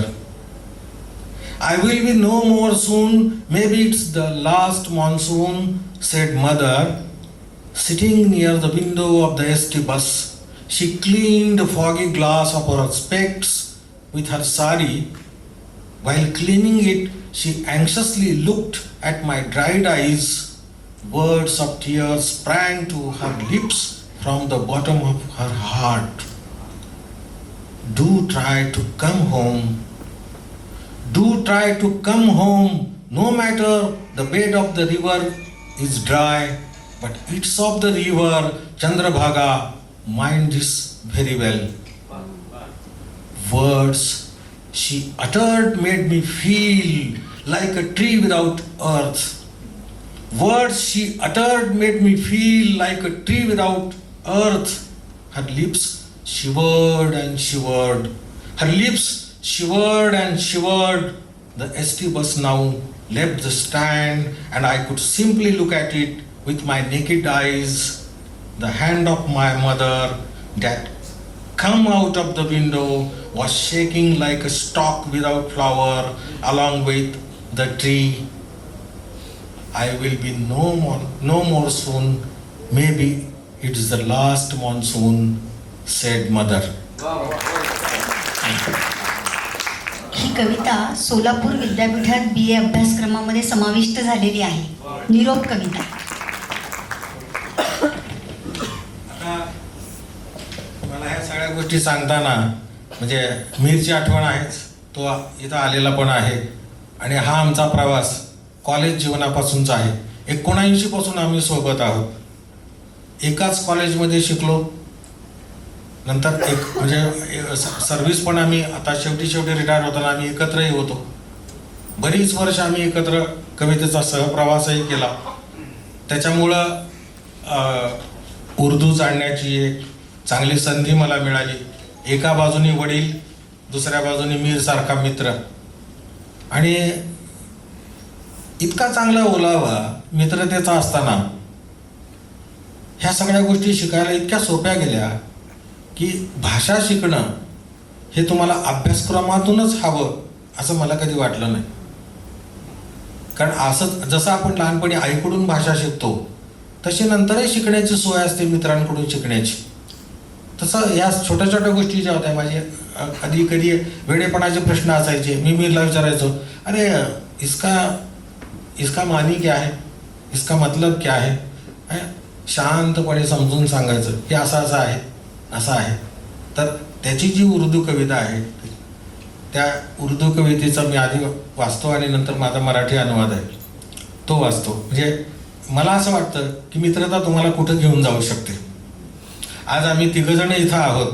हा सुद्धा मित्रतेचाच प्रवास आहे आणि ज्याची मी आठवण समोर उपस्थित असलेल्या मित्राची आठवण करतोय तोही मित्रतेचाच प्रवास आहे. तर मीरची जी कविता आहे तो समोरचा मित्र आणि हा मित्र म्हणजे संस्कृती संगम आहे. क्या आवाज आहे. फार सुंदर शब्द प्रयोग केलेला आहे आता रजनीशने. आणि खरंच संस्कृती संगम आहे. या म्हणजे विषम काळामध्ये ही गोष्ट हृदयात ठेवण्यासारखी आहे. कवितेचं नाव आहे मैं भी तन्हा हूं तू भी तन्हा है. टूटते ख्वाब डूबते मंजर जब भी मुझसे सवाल करते हैं तेरी सूरत उभरने लगती है, चांदनी सी बिखरने लगती है. फिर तेरी मुस्कुराहटें लेकर जिंदगी भी संवरने लगती है. तुझको अपने करीब पाता हूँ तेरी यादों में डूब जाता हूँ. तुझको अपने करीब पाता हूँ तेरी यादों में डूब जाता हूँ. सहमी सहमी सी वो नजर तेरी मुझसे इज़ारे हाल कर न सकी. तेरी इस्मत का पास था मुझको बाग हद से कभी गुजर न सकी. तू भी जिंदा है दिल उदास लिए, तू भी जिंदा है दिल उदास लिए, रह गया मैं भी इल्तिमास लिए, तेरा मेरा अजीब रिश्ता है, मैं भी तन्हा हूँ तू भी तन्हा है. आता या कवितेचं जे मराठी अनुवाद केलेला आहे तो तुमच्यापर्यंत पोहोचला कसा ते बघा. मीही एकटाच आणि तूही एकटीच आहेस. भंगणारी स्वप्न विरणारी दृश्य जेव्हा जेव्हा प्रश्नांकित करतात मला तुझा चेहरा समोर दिसू लागतो. भंगणारी स्वप्न विरणारी दृश्य जेव्हा जेव्हा प्रश्नांकित करतात मला तुझा चेहरा समोर दिसू लागतो. चांदण्यासारखा सर्वत्र दाटून राहतो. मग सारच तुझं हसणं गोळा करून जीवन ढळलेला तोल सावरू लागतं. मग सारच तुझं हसणं गोळा करून जीवन ढळलेला तोल सावरू लागतं. खूप खूप जवळ असतेस तू आणि मी तुझ्या आठवणीत बुडून गेलेला. खूप खूप जवळ असतेस तू आणि मी तुझ्या आठवणीत बुडून गेलेला. कावरी बावरी तुझी ती दिठी अंतरीचं गुज बोलू शकली नाही. कावरी बावरी तुझी ती दिठी अंतरीचं गुज बोलू शकली नाही. एक अलिखित सीमा होती डोळ्यात, पावलं रेखे बाहेर पडलीच नाहीत कधी. तूही जगतेच आहेस हृदय उदास घेऊन, तूही जगतेच आहेस हृदय उदास घेऊन आणि मी हा असा प्रार्थनेनं ओथंबून. तुझं माझं नातं अद्भुतच आहे, तुझं माझं नातं अद्भुतच आहे. मीही एकटाच आणि तूही एकटीच आहेस. मीही एकटाच आणि तूही एकटीच आहेस. वा. अनुवादाची ही परंपरा जशी दादांकडून हेमकिरण यांच्याकडे आली तशीच ती पुढच्याही पिढीमध्ये संक्रमित झाली आहे. म्हणजे गुणसूत्रांचं संक्रमण हे विज्ञान आहे, पण अशा पद्धतीनं सृजनाचं सुद्धा या तीनही पिढ्यांना एक दान या पत्की कुटुंबाला परमेश्वरानं दिलेलं आहे त्यांच्या भावओंजळीमध्ये. हेमकिरण यांचे चिरंजीव रेणुप्रसाद पत्की जे जर्मन भाषेचे अभ्यासक आहेत, विजयवाडा विद्यापीठामध्ये जर्मन भाषेचे प्राध्यापक आहेत. आणि अलीकडेच हर्मान हेसे यांच्या मूळ जर्मन लेखांचा सुंदर असा मराठी अनुवाद भटकंती या शीर्षकानं त्यांनी केलेलं आहे. वॉल्डन पब्लिकेशनचं ते पुस्तक सध्या आपल्या मराठी विश्वामध्ये खूप गाजतंय. आणि सोलापूरकर भाग्यवान आहेत की एकाच परिवारात एकाच पिढीतील एकाच कालखंडातील 3 पिढ्या या सृजनाच्या प्रभावामध्ये आहेत. तर आवृत्त्या पण निघाल्या. मला वाटतं जवळजवळ 2000 आवृत्त्या त्या पुस्तकाच्या आतापर्यंत वाचकांपर्यंत पोहोचल्या आहेत. आणि पुढचीही 2 अनुवादाची पुस्तकं लवकरच प्रसादची येत आहेत. गाणं आपण ऐकलं अमृताचं सुरुवातीला. इथे अंजलीताई आणि मंजुषाताई आहेत, त्याही वृत्तीनं कलावंत आहेत. एकूण हे पत्की कुटुंबच या कलेच्या साधनेमध्ये सदोदित रममाण असलेलं असं आहे. खरं तर आपल्याला वेळेची मर्यादा आहे. पुष्कळ प्रश्न आमच्या मनात आहेत, तुमच्याही मनात असतील. हा संवाद अखंडित राहावा, त्याला कुठे स्वल्पविराम पूर्णविराम मिळू नये असं आपल्याला वाटतं, पण तरी नाईलाजानं आपल्याला थांबावं लागतं. म्हणून आपण ह्या अगदी शेवटाकडे आलेलो आहोत. मी आत्ताच भटकंतीचा उल्लेख केला, त्यातला अगदी 5-6 ओळींचा एक छोटासा परिच्छेद आहे. तो मी अशासाठी वाचते की आजोबांचं आणि बाबांचं संचित या लेखानं कसं घेतलंय पहा. झाडाविषयी प्रसाद भटकंतीमध्ये म्हणतोय, झाडं संध्याकाळच्या वेळी जेव्हा स्वतःच्याच विचारांची आपल्याला भीती वाटत असते तेव्हा झाडं मात्र आपल्याच आनंदात सळसळत असतात.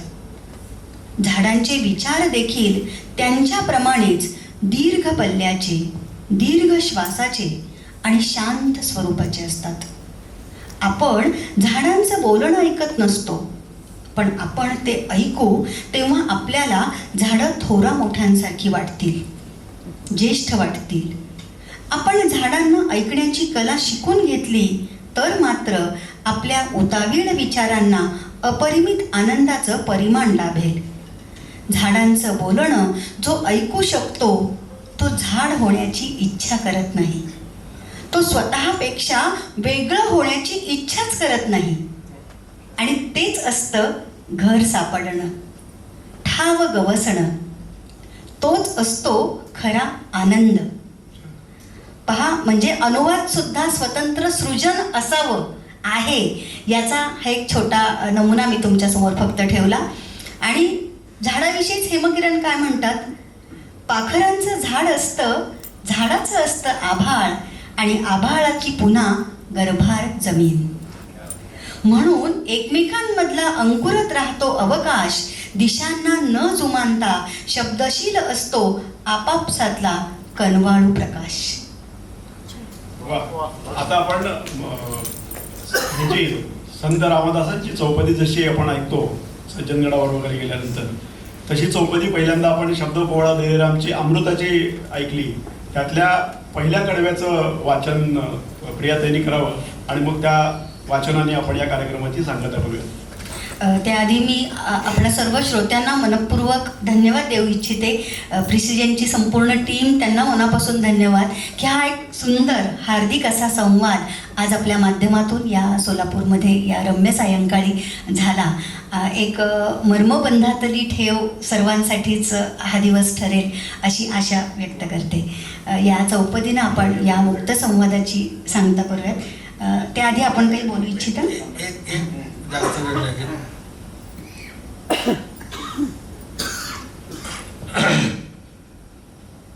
शेवटी संवाद म्हणजे तरी काय असतं,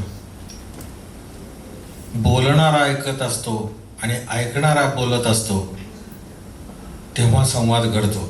आणि हे दोन्ही बाजूनी होतं, कारण दोघांच्या मध्ये एक मोकळं अवकाश असतं. हे मोकळं अवकाश आपल्याला प्रिसिजनने उपस्थित करून दिलं आणि तुमच्यासारखा श्रोतृवर्ग इथं आम्हाला लाभला. तर मी म्हणतो, श्रोता सप्रेम चतुर सावधान पुरसुकृते प्राप्त होय, की श्रीधर स्वामींनी जे म्हटलेलं आहे की हा श्रोता ऐकणारे लोक तुम्हाला लाभणं ही एक चांगल्या सुकृताची गोष्ट आहे. आणि ती तुमच्या रूपानं लाभली. आम्हाला व्यक्त करताना एक सूत्र सापडलं, ह्याच्या पाठीमागे एक काहीतरी एक डिवाईन अशी गोष्ट आहे. आम्ही तिघांनी मित्रतेतून हा माझ्याबद्दलचा प्रवास तुमच्यासमोर व्यक्त केला. हा प्रवास तुमच्यापर्यंत पोचला असेल, तुमच्या हृदयाला त्यांनी स्पर्श केला असेल, अशा आशावादी वातावरणामध्ये मी सूत्रप्रियाकडे देतो. हेमकिरण यांची ही साहित्य संपदा इथे बाहेर आपल्याला पाहण्यासाठी उपलब्ध आहे. आपण सर्व जाणते रसिक आहात, रसज्ञ आहात, तेव्हा आपण जरूर ती पाहावीत ही देखील मी आपणास विनंती करेन. ते अध्येत आहेच.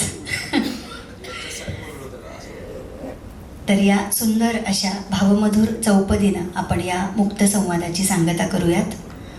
कोरा कागद दे रे राम, शुद्ध लेखणी दे रे राम, अक्षर ओळख दे रे राम, शब्द कळामज दे रे राम, कविता मान दे रे राम, आशय भान दे रे राम, सात्विक संवाद दे रे राम, अस्थे वाईक दे रे राम, समानशील दे रे राम, रोख शहाणपण दे रे राम, नदीमयताती दे रे राम, भाव अभाव दे रे राम, खुलास दृष्टी दे रे राम, अभिव्यक्तिमज दे रे राम, अभिव्यक्तिमज दे रे राम, चरित्रमयता दे रे राम, प्राण सखामज दे रे राम, चरित्रमयता दे रे राम, प्राण सखामज दे रे राम. धन्यवाद.